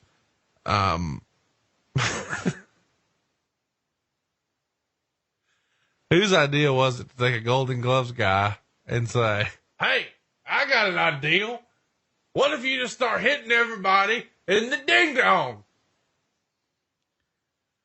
Are you speaking of his testicles? I love it. God damn, good shit, pal.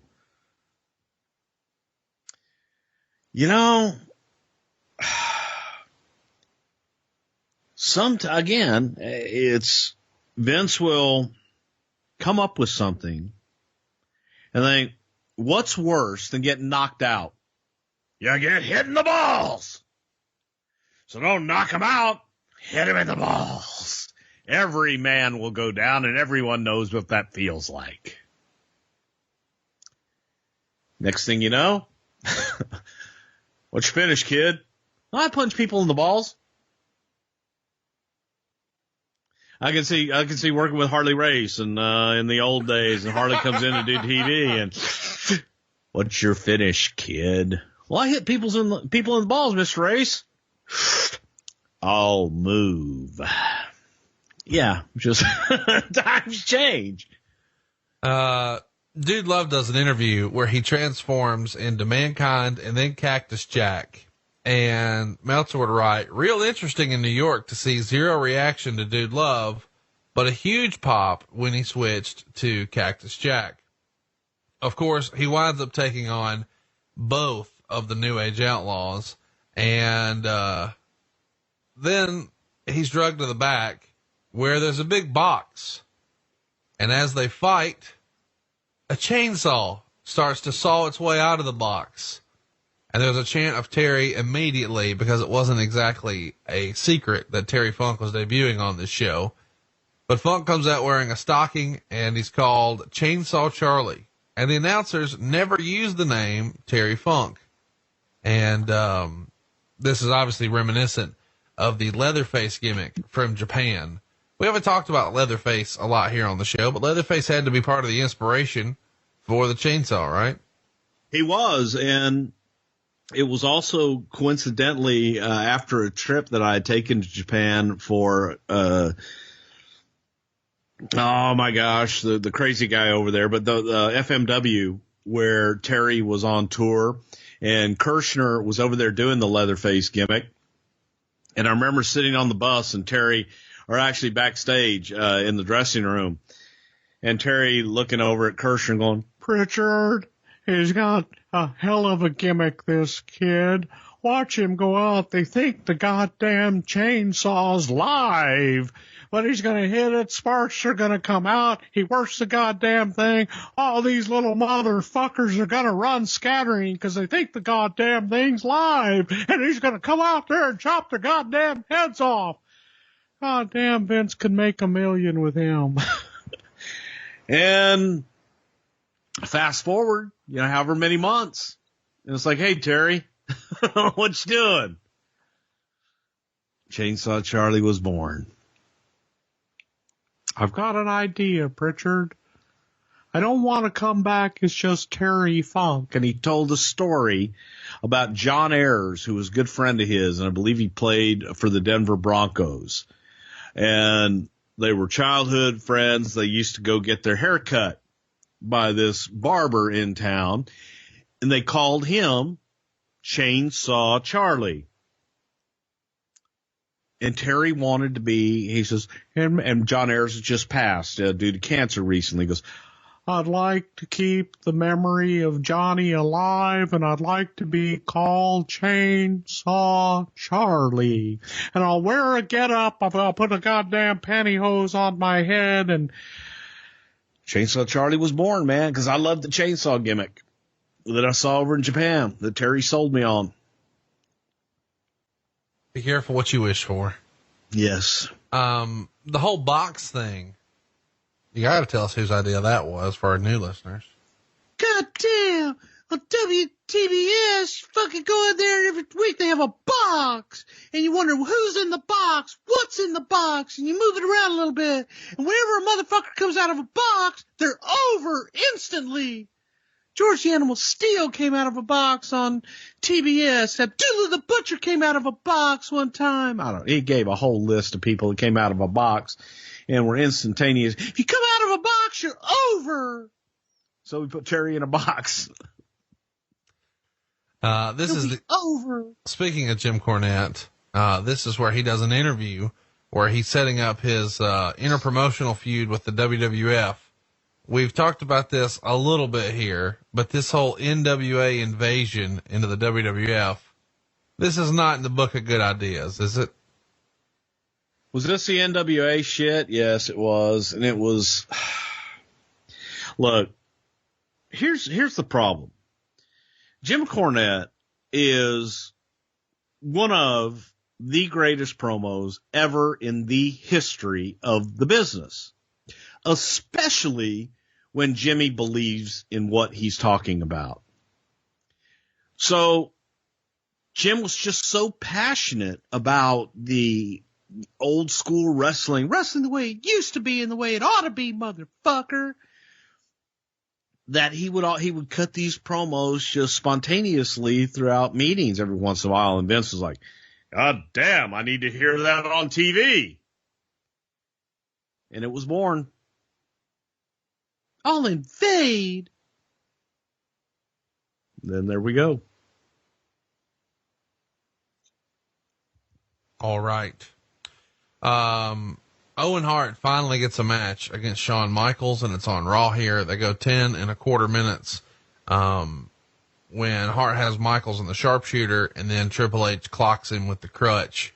So of course, Owen wins by DQ, but that's sort of, winding the feud down a little bit here. Do you remember there being any sort of conversation with Owen about whether or not he could work with Shawn, any sort of reservation, or is that not even a consideration at this point? Dude, there was absolutely no reservation. And when Owen had come back and did all the stuff with Shawn and Hunter, he was happy to do it and was really looking forward to doing it. Like I said, if we could have done that Owen-Shawn deal, it was something that we probably would have done post-WrestleMania. Man, oh man, do I love talking about Henson shaving. I can't stop bragging about my new razor. I gotta admit, I fell victim to all the gimmicks. You've probably done it too. It's got an aloe vera strip. It's got 19 blades. It's double-sided. Blah, blah, blah. And then I go check it out. And they put it behind lock and key, first of all. Then when you finally get somebody to open it up so you can get it, you go to the register. It's like 20 some odd bucks. Dude, I knew I loved my Henson razor, but I did not know how affordable it was until I went to order one for my dad. I can't believe it. When you hold this razor in your hand, you'll realize this ain't that plastic piece of crap down at the drugstore. This is going to last you forever. And not only that, this is what I can't get away from. Not only is it better than the razor you've been using, mine is. It's the best razor I've ever used. It's also cheaper. And I know what you're saying. Okay, well, what's the subscription model here? There's not one. There's no subscription. It's a razor that'll last you a lifetime. and you can get a year's worth of blades for like $3 to $5. I can't believe this is real. I'm so excited to tell you about Henson Shaving. I've got one of these at the office. I've got one at home. I've got one in my travel kit. I even got my barber using it. Everybody I've put on Henson Shaving absolutely loves it. And man, what a cool story. It's a family-owned aerospace parts manufacturer, Henson Shaving is. And they've made parts for the International Space Station, son, and the Mars rover. And now they're bringing all that fancy tech to your doggone face. How about that? Razor blades are like diving boards, and I'm just learning this, but the longer the board, the more the wobble. Well, that makes sense. Well, the more the wobble, the more nicks and cuts and scrapes. You see, a bad shave isn't a blade problem, it's an extension problem. And by using aerospace-grade CNC machines, Henson makes metal razors that extend just 0.0013 inches, which is less than the thickness of a human hair. That means a secure and stable blade with a vibration-free shave. It gets better too. The razor has built-in channels to evacuate hair and cream, which makes clogging virtually impossible. Seriously, Henson Shaving wants the best razor, not the best razor business. That means no plastic, no subscriptions, no proprietary blades, and no planned obsolescence. You see, the Henson razor works with standard dual-edged blades. Gives you that old-school shave with all the benefits of new-school tech. And once you own a Henson razor, I can't believe this is real, it's only $3 to $5 per year to replace the blades. I mean, seriously, this is a game changer. I love it. It's my favorite razor of all time. It feels manly as hell. It feels old school, but it's the best shave of your life. It's time to say no to subscriptions and yes to a razor that will last you a lifetime. Visit hensonshaving.com/wrestle to pick up the razor for you and use the code WRESTLE, and you'll get 2 years worth of blades free. Just make sure to add them to your cart. That's over 100 free blades when you head to hensonshaving.com/wrestle and use our promo code WRESTLE. hensonshaving.com/wrestle, promo code WRESTLE. Add those blades to your cart. You're going to love it. They had great matches. Let's talk a little bit about Dennis Rodman. I mentioned him earlier that there was going to be some sort of idea for Tyson to do more, much like Dennis Rodman did the year after this in 1998. Well, Dennis Rodman was actually working with WCW in 97. And the rumor and innuendo is that that was originally Vince's deal and WCW sort of took it from him. Do you remember that going down that way? Well, we had talked to Dennis, yes, and that is true. We had been talking to Dennis, and then WCW outbid us, and he ended up going with WCW. But beyond that, it didn't get past that negotiation phase. Don King was still promoting Mike Tyson and even did some tape stuff with you guys. What was your experience like with Don King?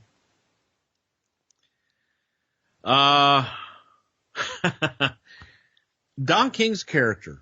Let's just put it like that. Don King is a character. And the first time that I met Don, I felt like I needed to take a shower afterwards.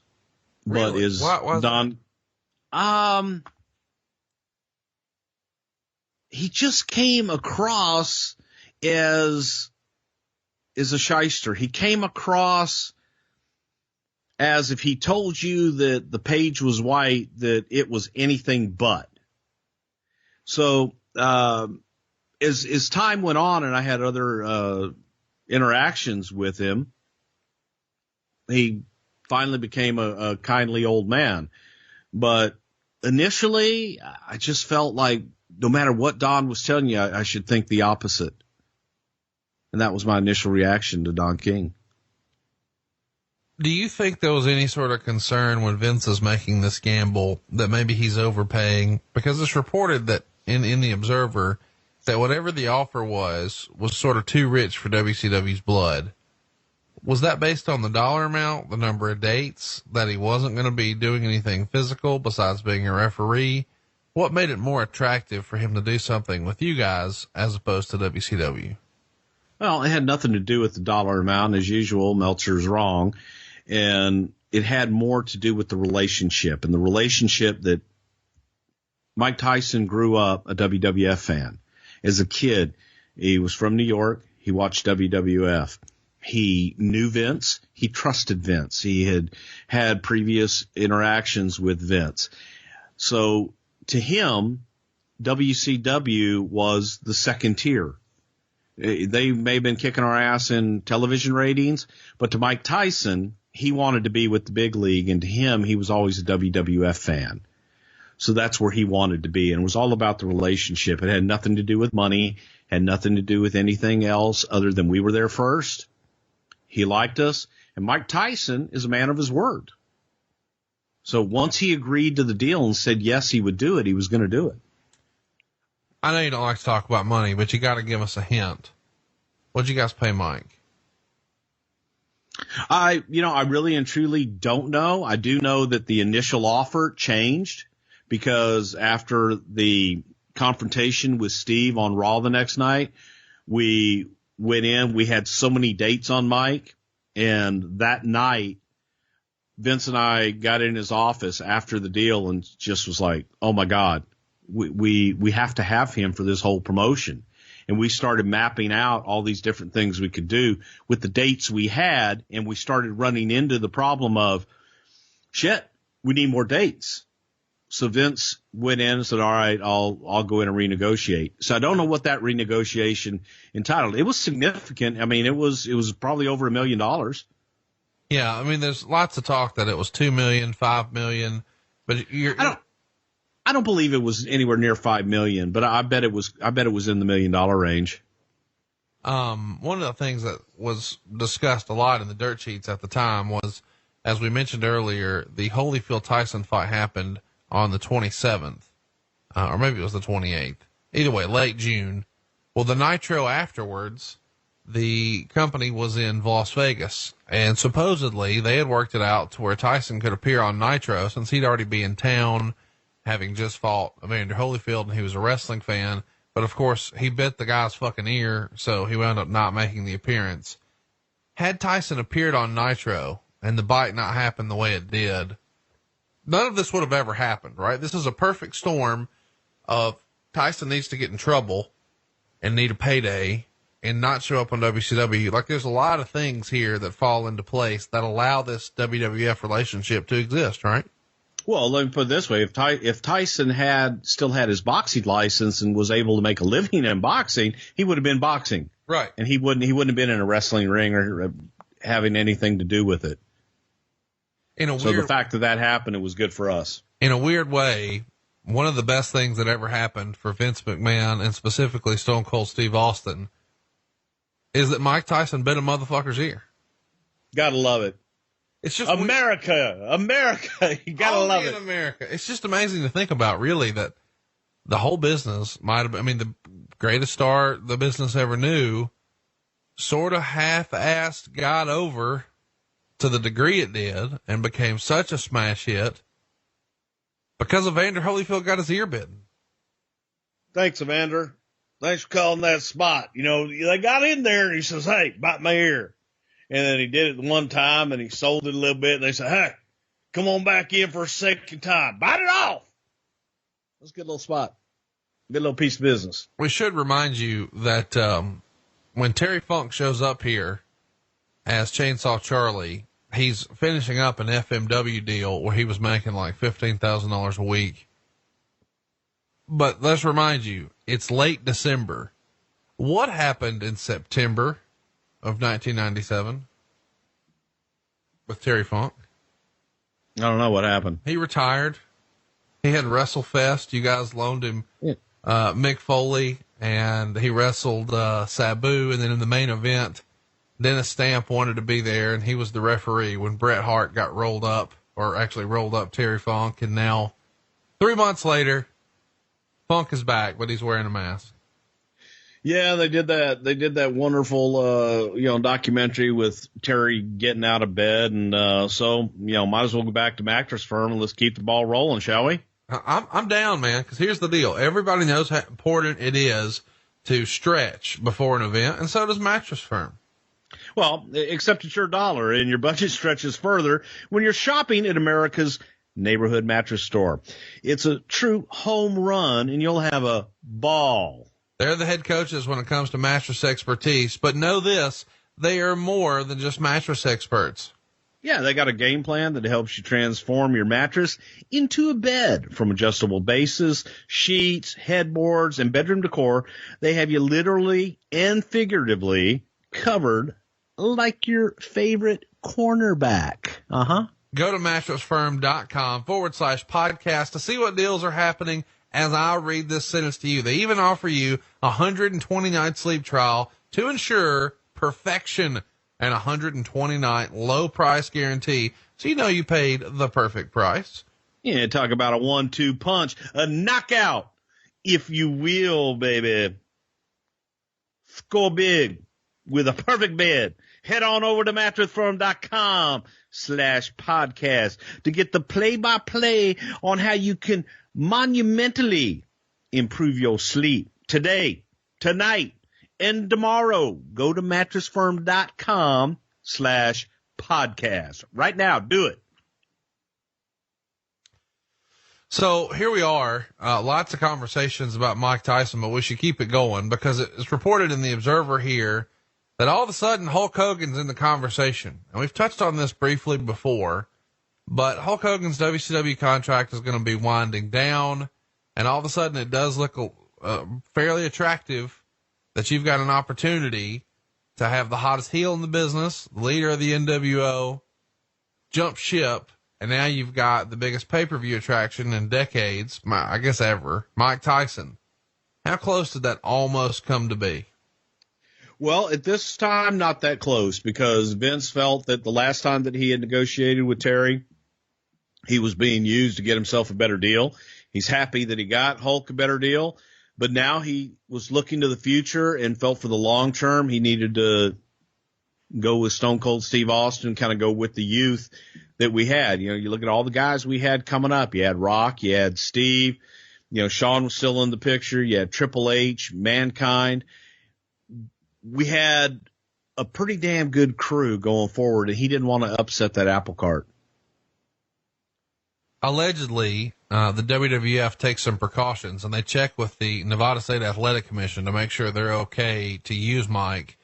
And they're told by Mark Ratner, who's running the athletic commission at the time, that they view Mike appearing here like he was appearing on any late night television show. It's not an athletic event and something that they would consider in violation. Who would have been the person to make that call with the athletic commissions just to sort of run it up the flagpole? Richard Herring, Judge Richard Herring from New York. He was part of the New York State Athletic Commission, and later on he was a advisor for the WWF.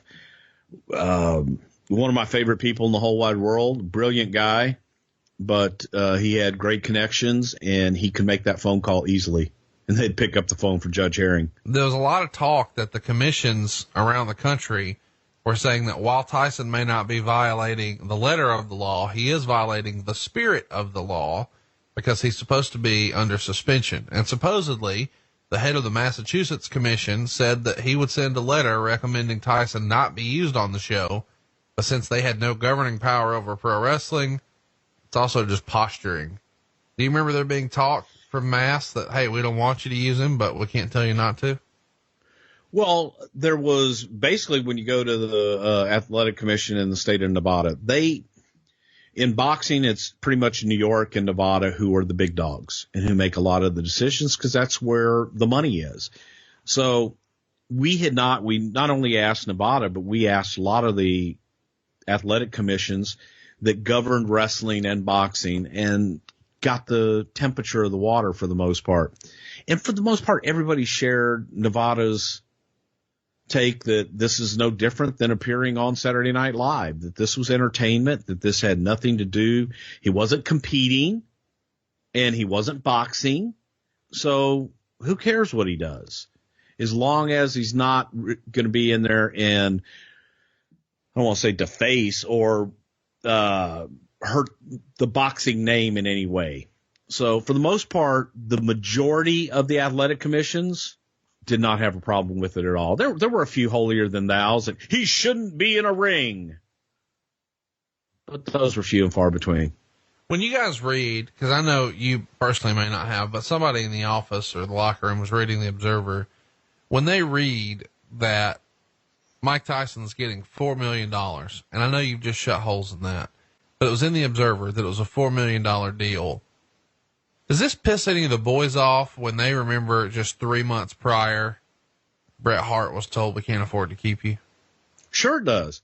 And that's exactly, and in my opinion, that's exactly what Meltzer, designed his stuff to do. He prints these rumors and innuendo and bullshit to get people talking and get them upset. So the boys read that, and that's exactly what happens. They immediately start talking amongst themselves. Go, God, I heard it was $6 million. Oh yeah. Well, I saw for a fact, I saw a check made out to Mike Tyson in Vince's briefcase for $5 million.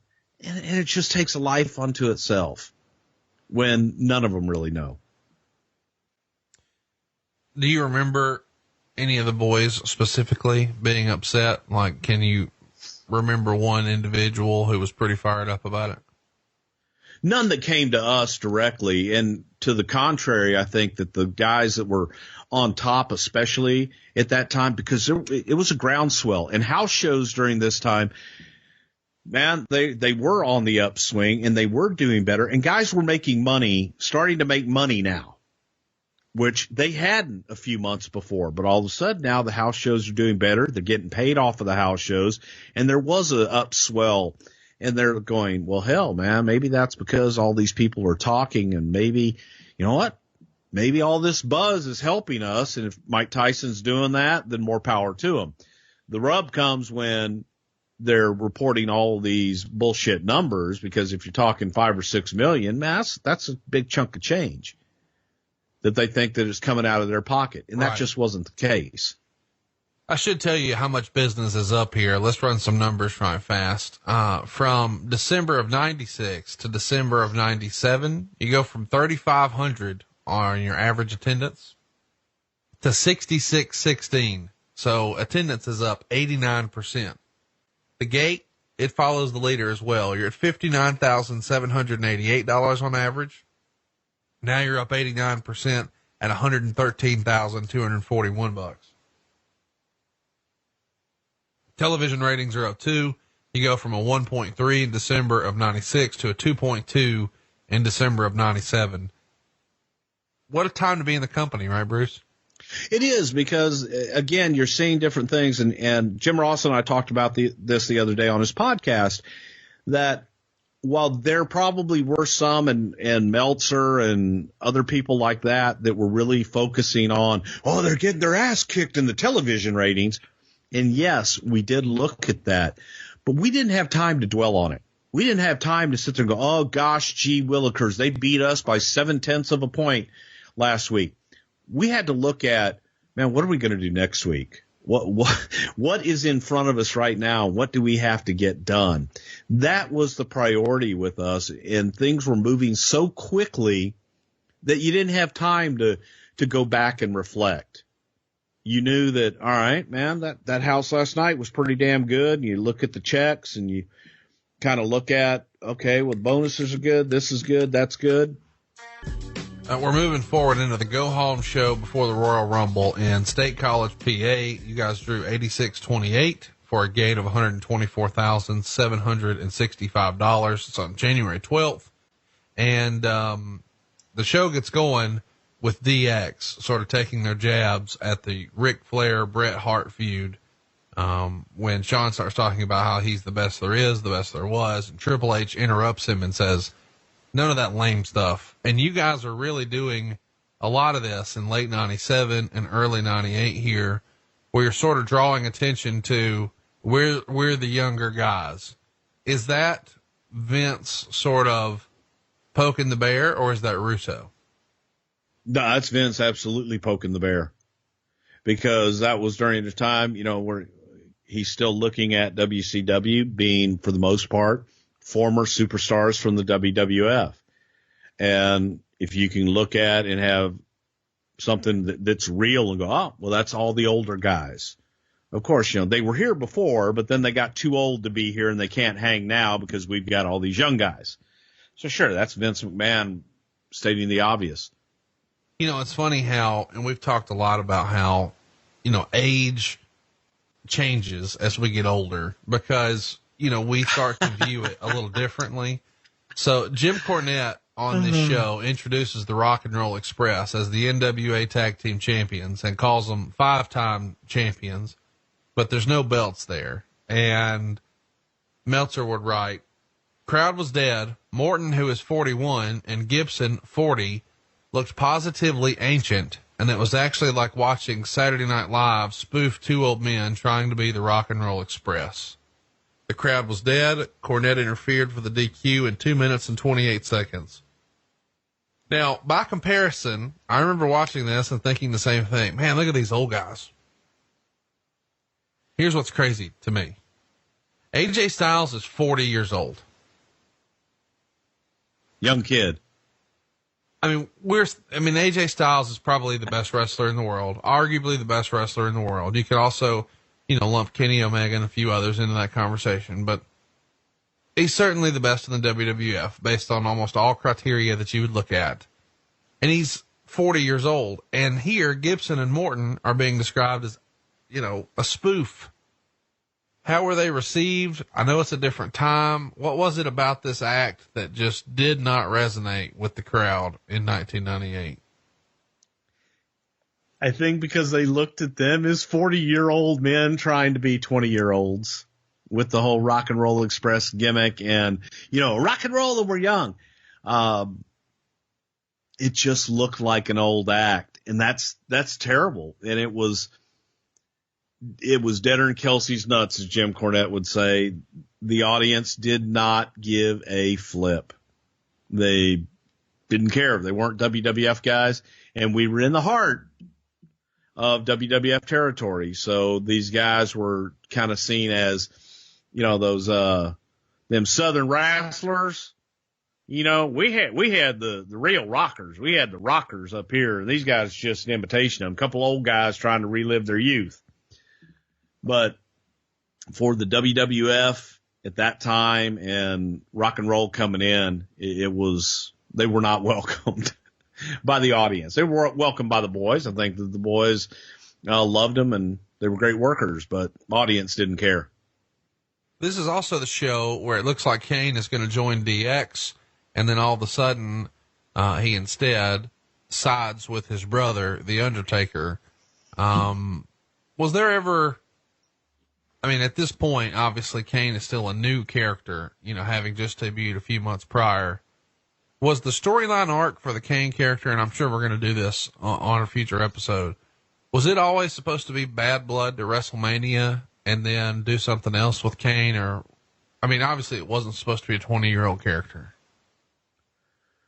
Well, no, we thought that it wasn't. We was looking for an opponent for the Undertaker, and we thought once we got to WrestleMania, we could then have subsequent matches and those returns all the way. But the first time they actually were going to have a match, we had to get to WrestleMania. I don't know that anyone really thought that Kane would endure this long. How could you? Nobody else has. It's unprecedented. But it speaks to the talent of Glenn Jacobs and just being able to reinvent that character over and over and over again. That it's a strong character and people dig it. He's in the main event at the Royal Rumble next Sunday. That's insane. So that's the go home episode of Raw, and they start to tease there with the promo that Shawn Michaels is cutting, that Mike Tyson is going to be positioned as a babyface.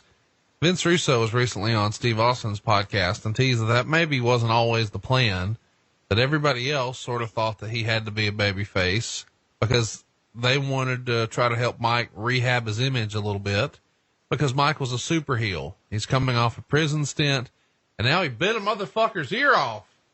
So he's a super heel naturally. So anytime he's out here with Don King, who's also very hateable, everybody's going to boo.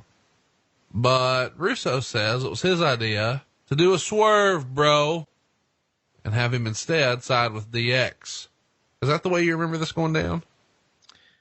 Well, no, because it was the swerve. Yes, the swerve did happen, and it may have been Vince Russo's idea to do the swerve at that point.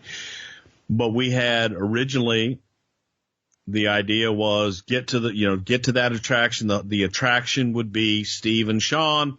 Tyson is a special guest referee, and like I said, we only had Mike for a couple of dates. Once Tyson and Austin were in the ring together, and you just felt that buzz and that electricity and that live crowd. And when they touched, man, that was magic. That was a moment where we all went, oh shit, this is bigger than anybody ever thought. And the feeling of, man, you can't have, if people feel that Mike Tyson is an antagonist now to Stone Cold Steve Austin, that's going to add a lot more to the attraction. So now we had to get more dates on Tyson. We had to figure out a way, how do we get Mike to be the antagonist to Steve without shifting the focus to people now only want to see Mike versus Steve.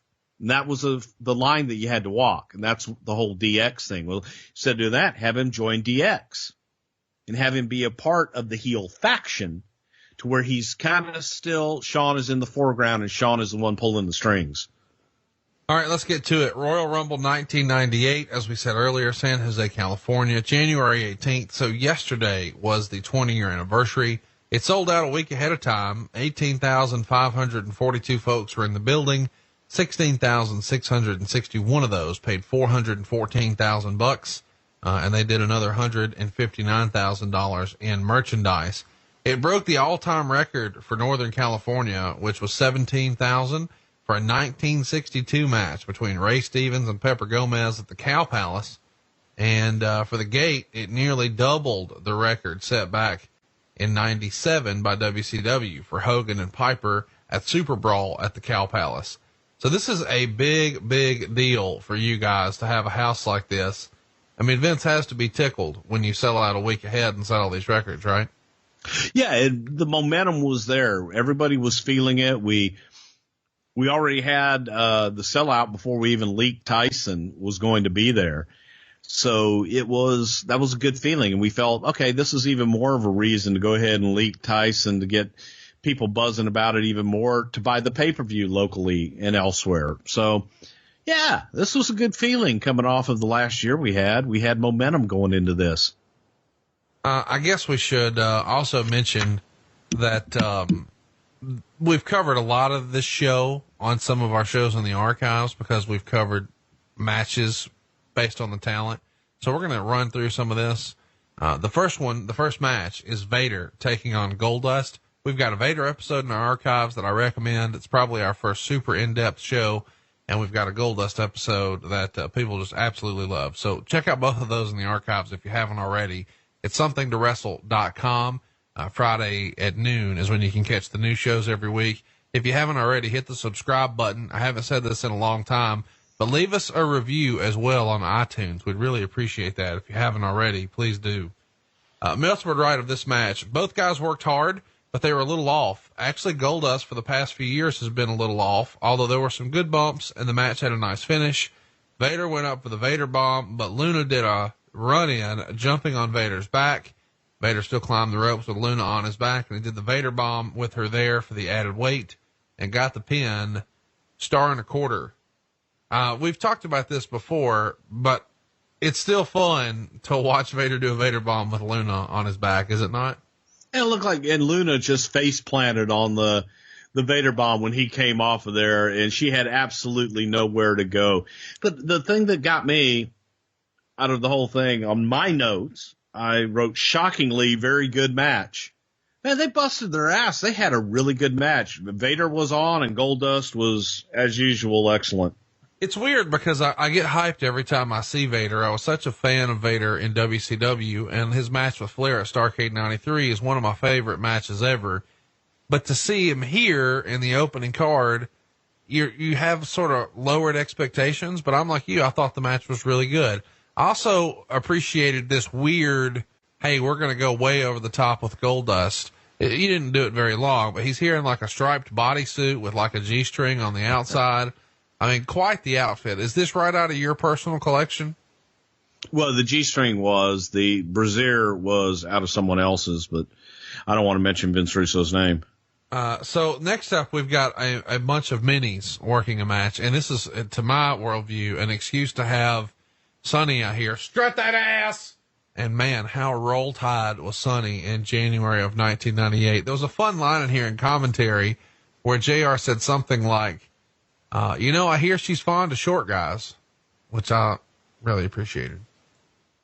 I heard that too. Yeah, I'm just. Thank you for Well, you're not short. No, we're talking about Chris Candido. So Max Mini's out here, Nova, Mosaic, and they're taking on Battalion, Torito, and Tarantula. They go just about 8 minutes, 7 minutes and 49 seconds. This match on the network is a little hard to watch because they've had to change all of the music and have Howard Finkel redo the introductions. What'd you think of the match? Well, it was entertaining, but, yeah, it was, all I could keep thinking of is during this time, we had done the stuff with the minis where we had, like the Battalion, he was actually Mini Vader. Okay. When we did the little Mini Vaders, Tarantula was Mini Mankind, and Nova was, I think, the original Masquerita Sagrada Jr. and Max Mini was the new Masquerita Sagrada Jr. So there was just so much. As I'm watching this in my head, I'm thinking about all of the inner politics and inner turmoil of the lucha scene and the minis that we had, and having to deal with all of those intricacies and putting them under different gimmicks because we didn't have the license for Masquerita Sagrada Jr. and we didn't want to use their names or anything like that. So we could have done, my point is, we could have done so much more with with the mini division that just kept falling by the wayside. And it just ended up being a novelty match with, 3 minis from Minis R Us, and have a match, put them in there. Get Sonny in the ring in shorts. I like it. Hard to beat. Lawler had a great line in this as well, where he said that one of the minis tried to commit suicide by jumping off a curb, which is pretty good stuff. Ladies and gentlemen, today's episode is brought to you by Blue Chew. We're coming to you from the Blue Chew studios, and the nights are getting longer, but the breeze isn't the only thing that's getting stiff. Come on, you know the deal. Guys, we all know confidence can take you far in life, but that's especially true in the bedroom when it's time to step up to the plate, and that's where Blue Chew comes in. Blue Chew is a unique online service that delivers the same active ingredients as both Viagra and Cialis, but in chewable form and at a fraction of the cost. Take these dudes anytime, day or night, so you can plan ahead or be ready whenever an opportunity arises. Now, the process is simple, y'all. You'll sign up at BlueChew.com. You'll consult with one of their licensed medical providers, and once you're approved, you'll receive your prescription within days. Now, here's the best part. It's all done online. That means no visits to the doctor's office. That means no awkward conversations. That means no waiting in line at the pharmacy. Blue Chew's tablets are made right here in the USA, folks, and they prepare and ship directly to your door, all in a discreet package. So if you could benefit from extra confidence when it's time to perform, chew it and do it. Let's have some better sex, shall we? We've got a special deal for our listeners. Try Blue Chew free when you use our promo code WRESTLE at checkout. Just pay $5 shipping. That's BlueChew.com. The promo code is WRESTLE to receive your first month free.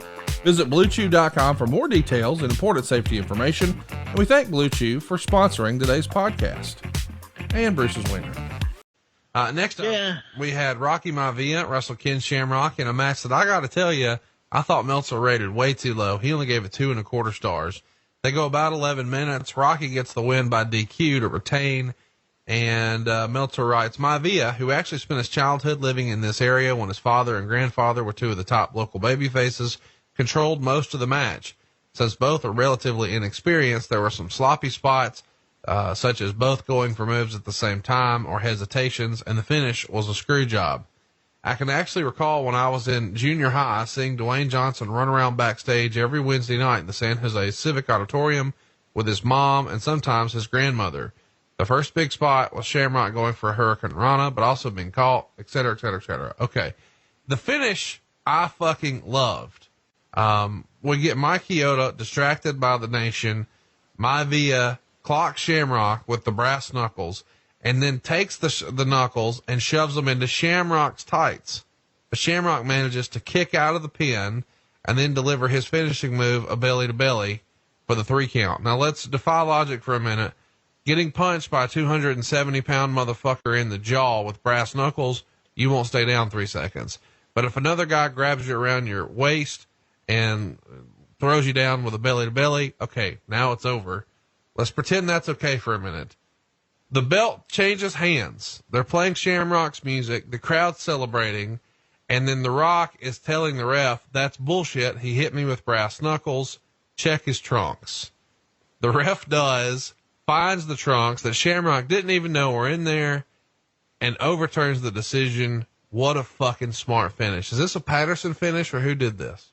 All the way, Pat Patterson finish the whole match. And here's, man, I got to get on my soapbox here because you liked the match. I loved the match. I thought the match was great. And to hear somebody like Dave Meltzer, who's never been in the ring, who doesn't know what the hell he's doing, who watches and adores the Japanese, whatever, when they do spots and they don't sell anything and they just smoothly go into the next spot. Here's where working comes into play.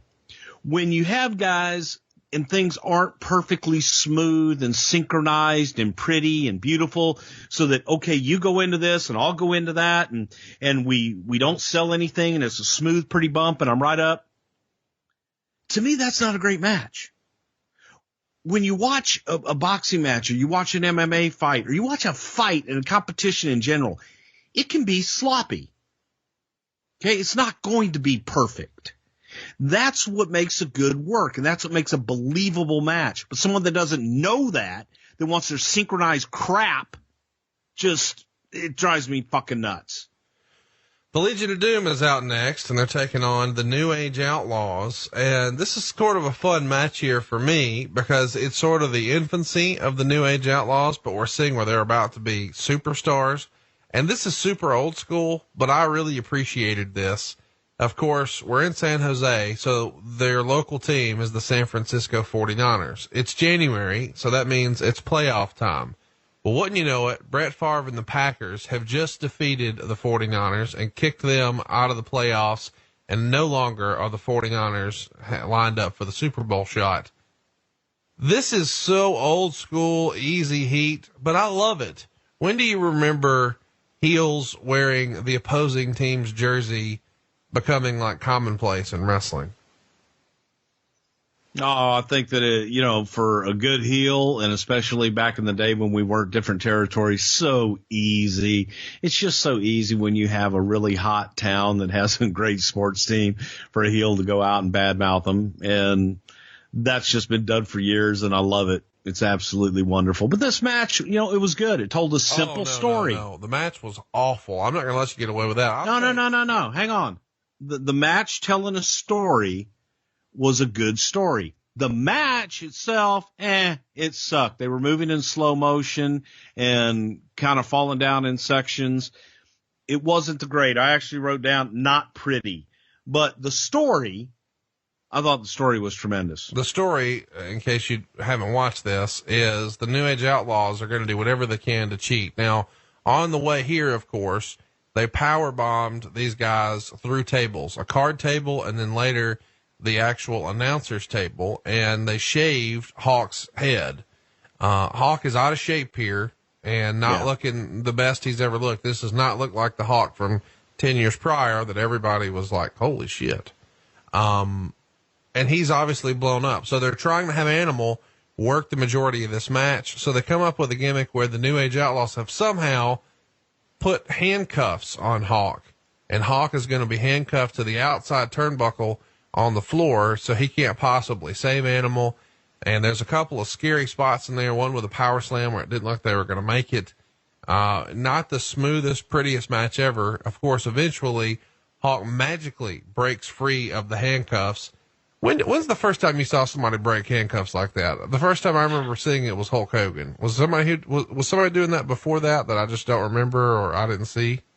You know, the old time strongmen used to do that, but in the recent times, yeah, Hulk was probably the first one to do it on a big national basis.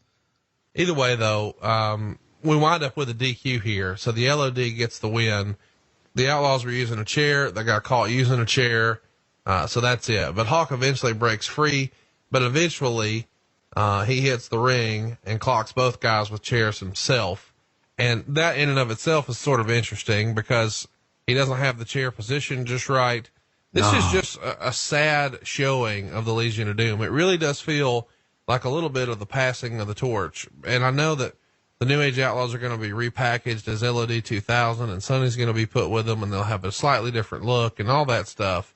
So you guys did your best for them. But this pay-per-view to me showed, man, this is a gimmick from yesteryear. This is not something that belongs in this version of the WWF. It was kind of sad to watch sometimes, and you just wanted to, and it's hard to accept because we hang on to nostalgia and we hang on to those acts probably longer than we should. Especially these guys, you know, I mean, the definition of a Road Warrior pop, which is what you're going to hear this Monday when Brother Love returns to Raw. They'll actually rename it a Brother Love pop, not a Road Warrior pop. That match, of course, got a star and a quarter, which I thought was very charitable, by Dave Meltzer. I appreciate what you said about the story, but man, I was worried for these guys several times in this match. It just wasn't pretty. Let's get to the Royal Rumble. Cactus Jack comes in first, and this pay-per-view is famous for what we're going to talk about with this, but he's eventually eliminated by Chainsaw Charlie. Number 2, of course, is Chainsaw Charlie, and Chainsaw Charlie wound up being eliminated by Mankind. Are you following me so far? Number 3 is going to be Tom Brandy, and he's going to be eliminated by Cactus Jack and Chainsaw Charlie. So hopefully you're keeping up. Mick Foley's in this fucker 3 times. Yeah, it's crazy, but you know, the thing that got me, and you know, Pat and I put this thing together, but what Mick and Terry did at the very beginning, trading the unprotected chair shots. Oh my God. Watching that 20 years later just made me cringe and want to crawl under my desk. I mean, it's hard to watch. It was, it's a fun show because you're ready for Steve Austin the entire time.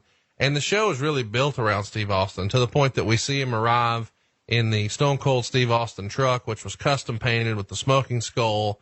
And they ran a contest and Mildred Bowers is announced as the winner, from Nashville, Tennessee. And Mildred Bowers, was an older lady then. I don't know if she's still with us or not. She may have passed away now, but, there's a fun video out there on YouTube. If you get a chance, I encourage you to throw it in your Google machine. Winner of Royal Rumble 1998 Stone Cold Truck, Mildred Bowers. And you'll see a video of her winning her Silverado that says 100% pure whoop ass on the tailgate. How was Mildred selected for this? This is fucking awesome. There's a company that does like sweepstakes and contests and all that so that you keep it all on the up and up. And they randomly select them through whatever process they use. I don't know if it's a computer or if someone, Random House or whoever, just reaches into a big bin and draws it out. But we had a company that did it and handled that whole drawing. You've got to see Mildred strutting that ass in this. I've seen it. I've seen the video you're talking about. It is so great. If you're listening and you haven't seen it, man, throw it in your Google machine. You will not regret it. So of course, Steve Austin is a wanted man. Everybody's out for him. The Godwins and everybody doing these skits all throughout the show. Everybody wants to know, when's he going to be here? And so we're telling a story.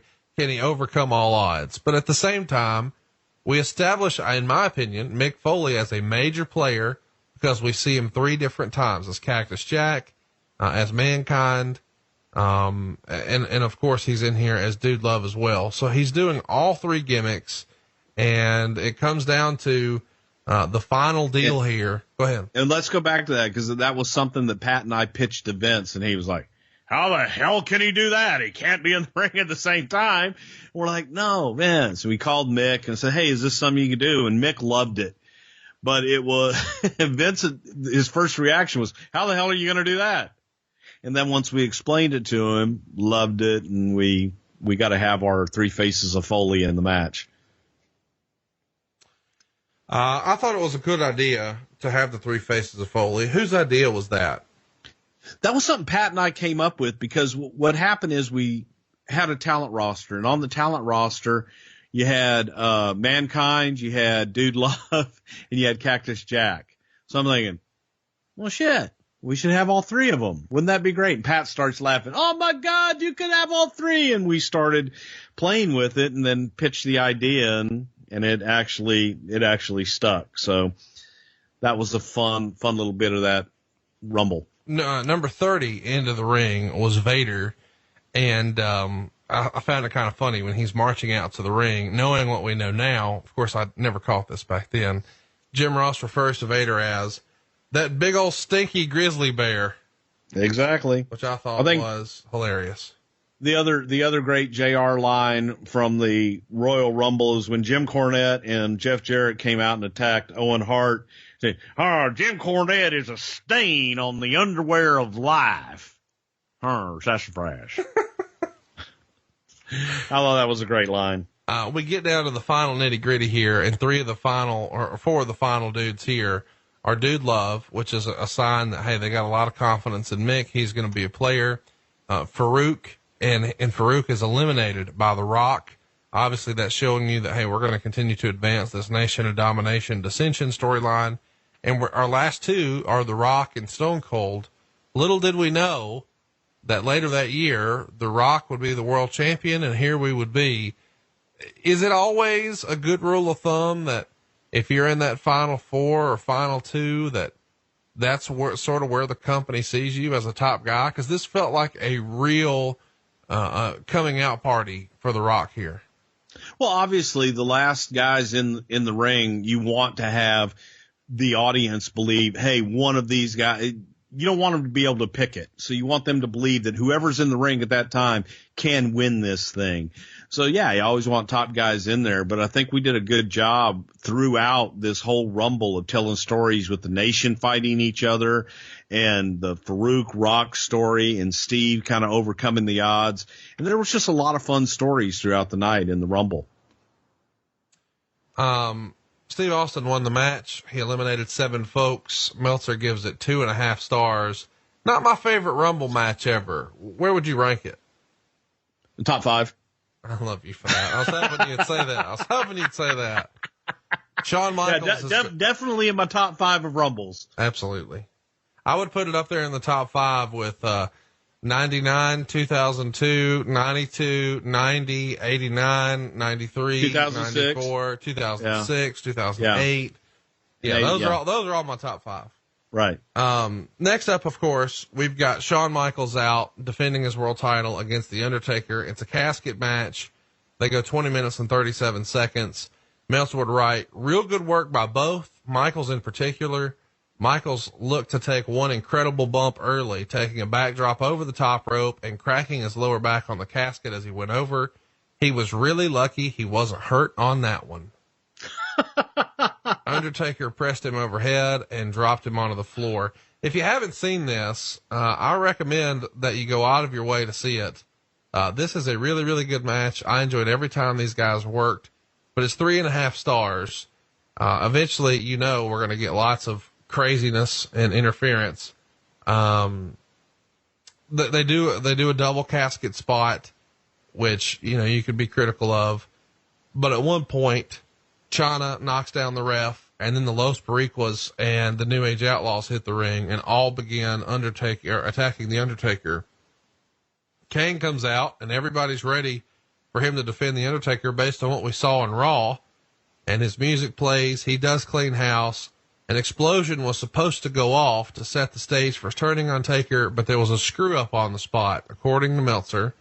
And Kane turned on him and punched him and kicked him a few times before choke slamming him into the casket. And then Michaels shut the lid for the easy victory. So what do you think about, and Meltzer would write, after all the punishment both men had received, Kane's offense should have been more brutal, at least delivering a tombstone when it came to finishing Undertaker off.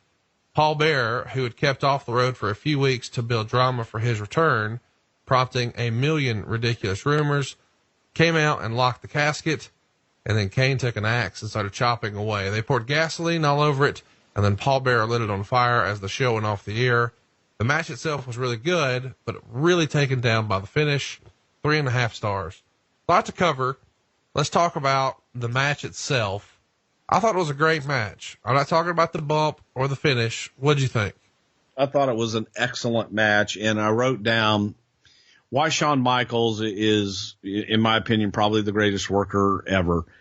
When you watch the little tiny things that Shawn does in the match, how he positions himself in the ring and how he positions himself for his opponent, little things like grabbing to throw someone into the corner, it's logical, and you don't notice it as much with Shawn, and you notice how other guys do it where it may look like a work and it doesn't look natural. It's all natural with Shawn because he puts himself in the right positions. I just was blown away by that, and that speaks to both guys, Taker and Shawn, was off the chart here. And the match itself, excellent on all fronts, a great story. They had some good spots. We talked about how hard it is to have a false finish in a casket. They had a great false finish with Taker in the casket and Shawn standing over him with the DX sign, and Taker, instead of going for a choke, grabbed Shawn by the nuts and threw him back into the ring. But top to bottom, great. I love that Meltzer talks about a screwed up spot with Kane's entrance. Again, this is somebody who doesn't know what the hell they're talking about. There was no screwed up spot at all. We didn't do pyro there. We didn't do an explosion there because of what we were setting up for at the end with the fire in the casket at the end. I thought it told great stories on all fronts. It made Shawn, the champion. He got by with the title, holding on as a great heel champion does. And here comes Kane. The turn at the end, fuck you, big brother, and you're done. Say goodbye. We want to hear about the magic.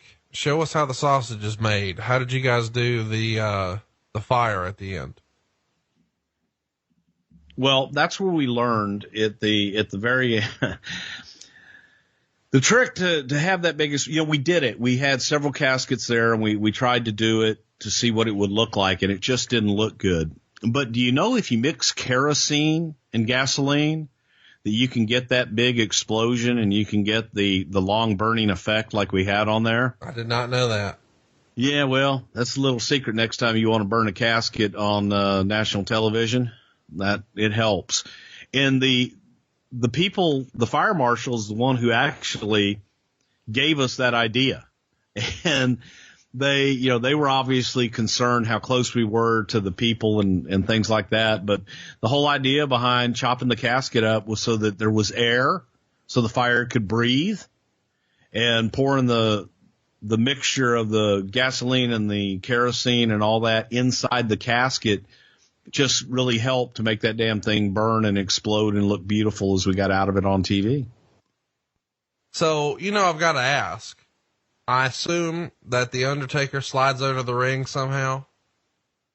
It's magic. Come on, Bruce. I can't give away the magic. It's magic. Bruce, you haven't revealed shit on this episode. God damn it. Do it for the fans. Let's do it. Where does Undertaker go? He mysteriously disappeared because he's the Undertaker. Actually, I'm trying to think of how this one worked. No, I think we just burned him in the casket and got him put out and we put salve on him in the back. No, there's a little trap door on the side. Roll out when it's time. That's why when you lock the casket. Well, the axe chopping on top, is that just to make sure that Kane then has a visual that Undertaker actually did get out and they're not going to accidentally set him on fire? That was a good idea. Yeah, definitely. But also the main reason, yes, if he had not been able to get out and he saw him in there, we definitely would not have set him on fire. Well, I know that, but I'm asking. Yeah, but no, but yeah, the main reason was to give it oxygen. Okay. Give the fire oxygen. Okay. All right. This is not something that you're allowed to do. You can't just go set a fucking giant fire in a building like this. You guys No. had a very specific square there. Hypothetically, did you have to get with some sort of building commissioner and take him for a walk beforehand? Well, we had to get with the fire marshal to make sure that he approved it, since we were setting things on fire in an enclosed space in the city of San Jose. Yeah.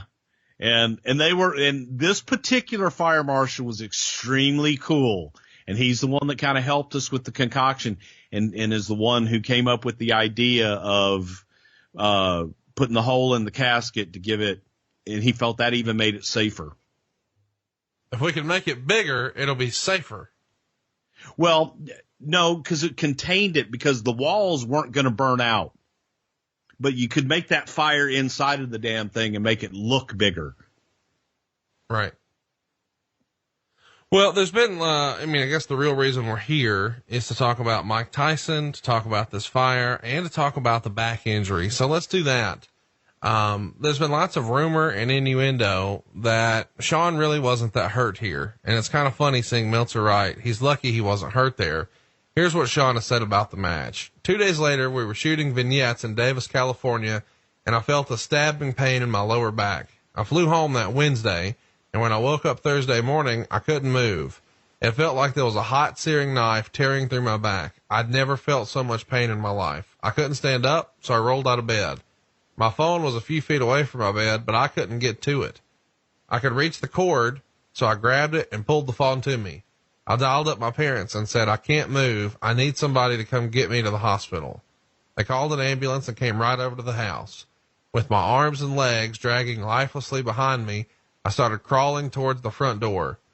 It was probably 10 yards from my room to the door, and my folks lived 20 minutes away, and they beat me to the door. The ambulance soon came afterwards, and the EMTs put me on a stretcher and took me to the hospital. Once there, they shot me up with Demerol and took an MRI, and then they told me I had a couple of herniated discs, and one was completely crushed. He gave me a bunch of pills and sent me home, and I called Vince and told him what was going on. What are we going to do? He asked. Sean allegedly says, I can do WrestleMania, but I think it would be best if I could have the February pay-per-view off. This is very serious. And allegedly, Vince said, I want you to come here. I have a doctor I want you to see. Let's get a couple of opinions on it. We'll get you better for WrestleMania. That's the important thing. So Vince wanted him to go see a doctor in New York the guy who treated Dennis Byrd, who was the famous New York Jets lineman who had broken his neck during a game. So he flew to New York and went to see him, and the doctor examined him and said, you're through. You'll never wrestle again. So he's obviously upset by that, and we're off to the races, I guess. What do you remember about the injury that night? Did Sean come to the back complaining about the bump? Was he hurting that night? When do you first hear Sean called from his house in San Antonio and said he can't walk? Well, working backwards, I remember the phone call when Sean couldn't walk and the ambulance was on the way, and his girlfriend was involved in there somewhere, and his parents were upset because he couldn't walk and had been rushed to the hospital. We didn't know what the hell was going on. So once we got the word about the discs and everything, Vince wanted him to come up and see this doctor. And pretty much exactly, as you just said, that's pretty much exactly how it went down. And we were concerned that, that this was it. But that night, I think Sean's adrenaline was so much that, God, he worked the rest of the match. He came back and made a comment about, man, I whacked the shit out of my back on that bump. But that was the extent of it. He just thought he whacked the shit out of his back and that it was going to be a bruise. And that was a part of it. Didn't think it was a real serious injury at that time. And obviously wasn't giving him enough problems that he couldn't do the match. But then a few days later, all hell broke loose. When the office hears, oh, he's hurt his back, do people start to get very skeptical based on what we talked about earlier? Sean not really wanting to drop a belt. I'm not saying, and you defended it back then an hour ago, but I'm just asking, were a lot of people sort of going, oh, here we go again. Yeah. And I think that's why Vince wanted him to come up and see his doctor. Probably to legitimize it and make sure that he was telling us the truth and to try and help him if he was hurt. But I think there were definitely skeptics. Well, the next night is when things really started to take off. It's the Tyson angle. Meltzer would write, the angle, which started when a heavily booed Vince McMahon brought an even more booed Mike Tyson and his entourage to the ring. Just when McMahon was going to make the announcement of Tyson's role in WrestleMania, Austin showed up. All right, of course, we know that Austin would challenge Tyson here, and McMahon starts flipping out. Austin winds up flipping Tyson off with both hands. Tyson shoves Austin. There's a major pull apart, and McMahon is yelling, "You ruined it, damn it." And somewhere in here, Tyson calls Austin an F word, and we're done. The hottest angle in the company history, you think, at this point? I mean, obviously you've got your hottest star, and he's in the ring, and you guys are doing something that looks like a shoot with the most controversial pay-per-view character the world's ever known. And both guys treated it like a shoot. Everybody out there treated it like a shoot. It was just magic. And it was that lightning in a bottle moment where you went, oh my God, we've got something special here. And we probably could have done everything that we did at WrestleMania off of that one moment alone. But I remember Vince coming back and going, oh my God, that was just insane. And we sat down, took our books out and started booking Mike and went in, and JR and I went in to thank Tyson and his people. And that was a scary scene because Tyson had $10,000 in his coat pocket. You go back and watch this. He, in his breast pocket, had 10 grand, $100 bills, and it all went flying during that melee. So his people, they were all scrambling, picking up $100 bills and counting out the money in the dressing room. And Mike was a little upset at that point. Well, it's funny that the next day, this is so well done, the night after the Rumble, that all the media outlets are reporting it's going to be Austin and Tyson at WrestleMania. I mean, everybody's speculating that that's the plan. And this gets mainstream coverage everywhere. ESPN, Fox Sports, USA Today, the AP. Everybody's got it. I mean, when you wake up the next morning and see it's everywhere, everybody's got to be all smiles and high fives, right? Oh God, we were ecstatic because I think it may have been on the front page of USA Today. I mean, we were everywhere. We were on ESPN. We were on everything. Mike Tyson was news. Steve Austin was red hot, and everybody was picking this thing up. You know, Mike Tyson here was so funny because when he was at the Royal Rumble and they're interviewing him after Austin wins, Tyson is putting over how much he loves Cold Stoned. And, you know, when quizzed about his favorite wrestlers, he starts naming Bruno Sammartino, who at this point is in like a feud with the company. But the report was that backstage, he could not hang out with the old timers enough. He loved Pat Patterson, Arnold Scotland, and Tony Gurria, and Jerry Briscoe, and Sergeant Slaughter, and Blackjack, and all the guys, right? Oh my God. And all he wanted to do was meet Gorilla Monsoon. That's where he was. Mike was so damn respectful and so easy to work with. He was a joy to have around. So Mike got along good with everybody. Was anybody, combative or resistant to Mike being there once he was actually there? Not at all, man. Everybody wanted to meet him and get pictures with him and everything, but he wanted to meet everybody. He was like a kid in a candy store. Well, it was a big deal to have Mike Tyson there. And of course, we're going to cover WrestleMania 14, for the anniversary coming up in a couple of months. But, all in all, you know, this is a pretty monumental show because you've got sort of the end of an era with LOD. You've got Mick Foley sort of coming out party with all three personas. The Rock's down to the nitty gritty. Stone Cold goes over. Mike Tyson's here, and we've got a back bump that has the whole business talking. Where do you rank Royal Rumble 1998 all time. Top 5. I didn't even say that. I mean, it's our new gimmick. Hey, now. you know what? I mean, it was really and truly the overall card and the overall presentation was one of the better Royal Rumbles for a total presentation, because having the Tyson thing and just having Mike in those crowd shots made it unique and made it feel pretty damn important. Let's rapid fire some questions from Facebook. Facebook.com/something to wrestle is where you can ask questions for next week's show, Royal Rumble 1988. Bruce, are you ready? I'm ready. What was the idea for the poster with a bunch of nails in Austin's head? It's very confusing. That was the old, what was it, Pinhead? Yeah. The guy, it looked cool. And one of the creative services folks did that, and it looked cool, and Vince liked it. Chris wants no real reason. Chris wants to know, why wasn't Kane in the Rumble match?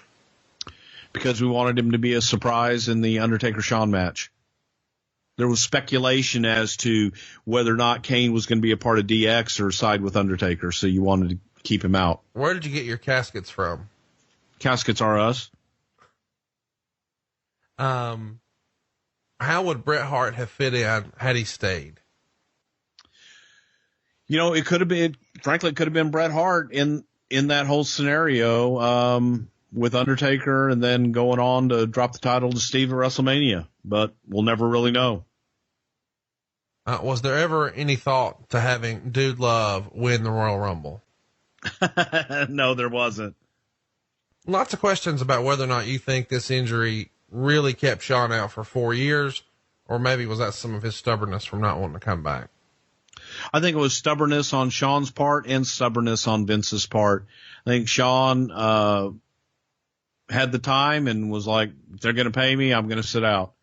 And I think Vince on his part was, if he wants to sit out, he's going to miss out on making a lot of money and being a part of this. Stuart wants to know, what was your favorite Tom Brady match?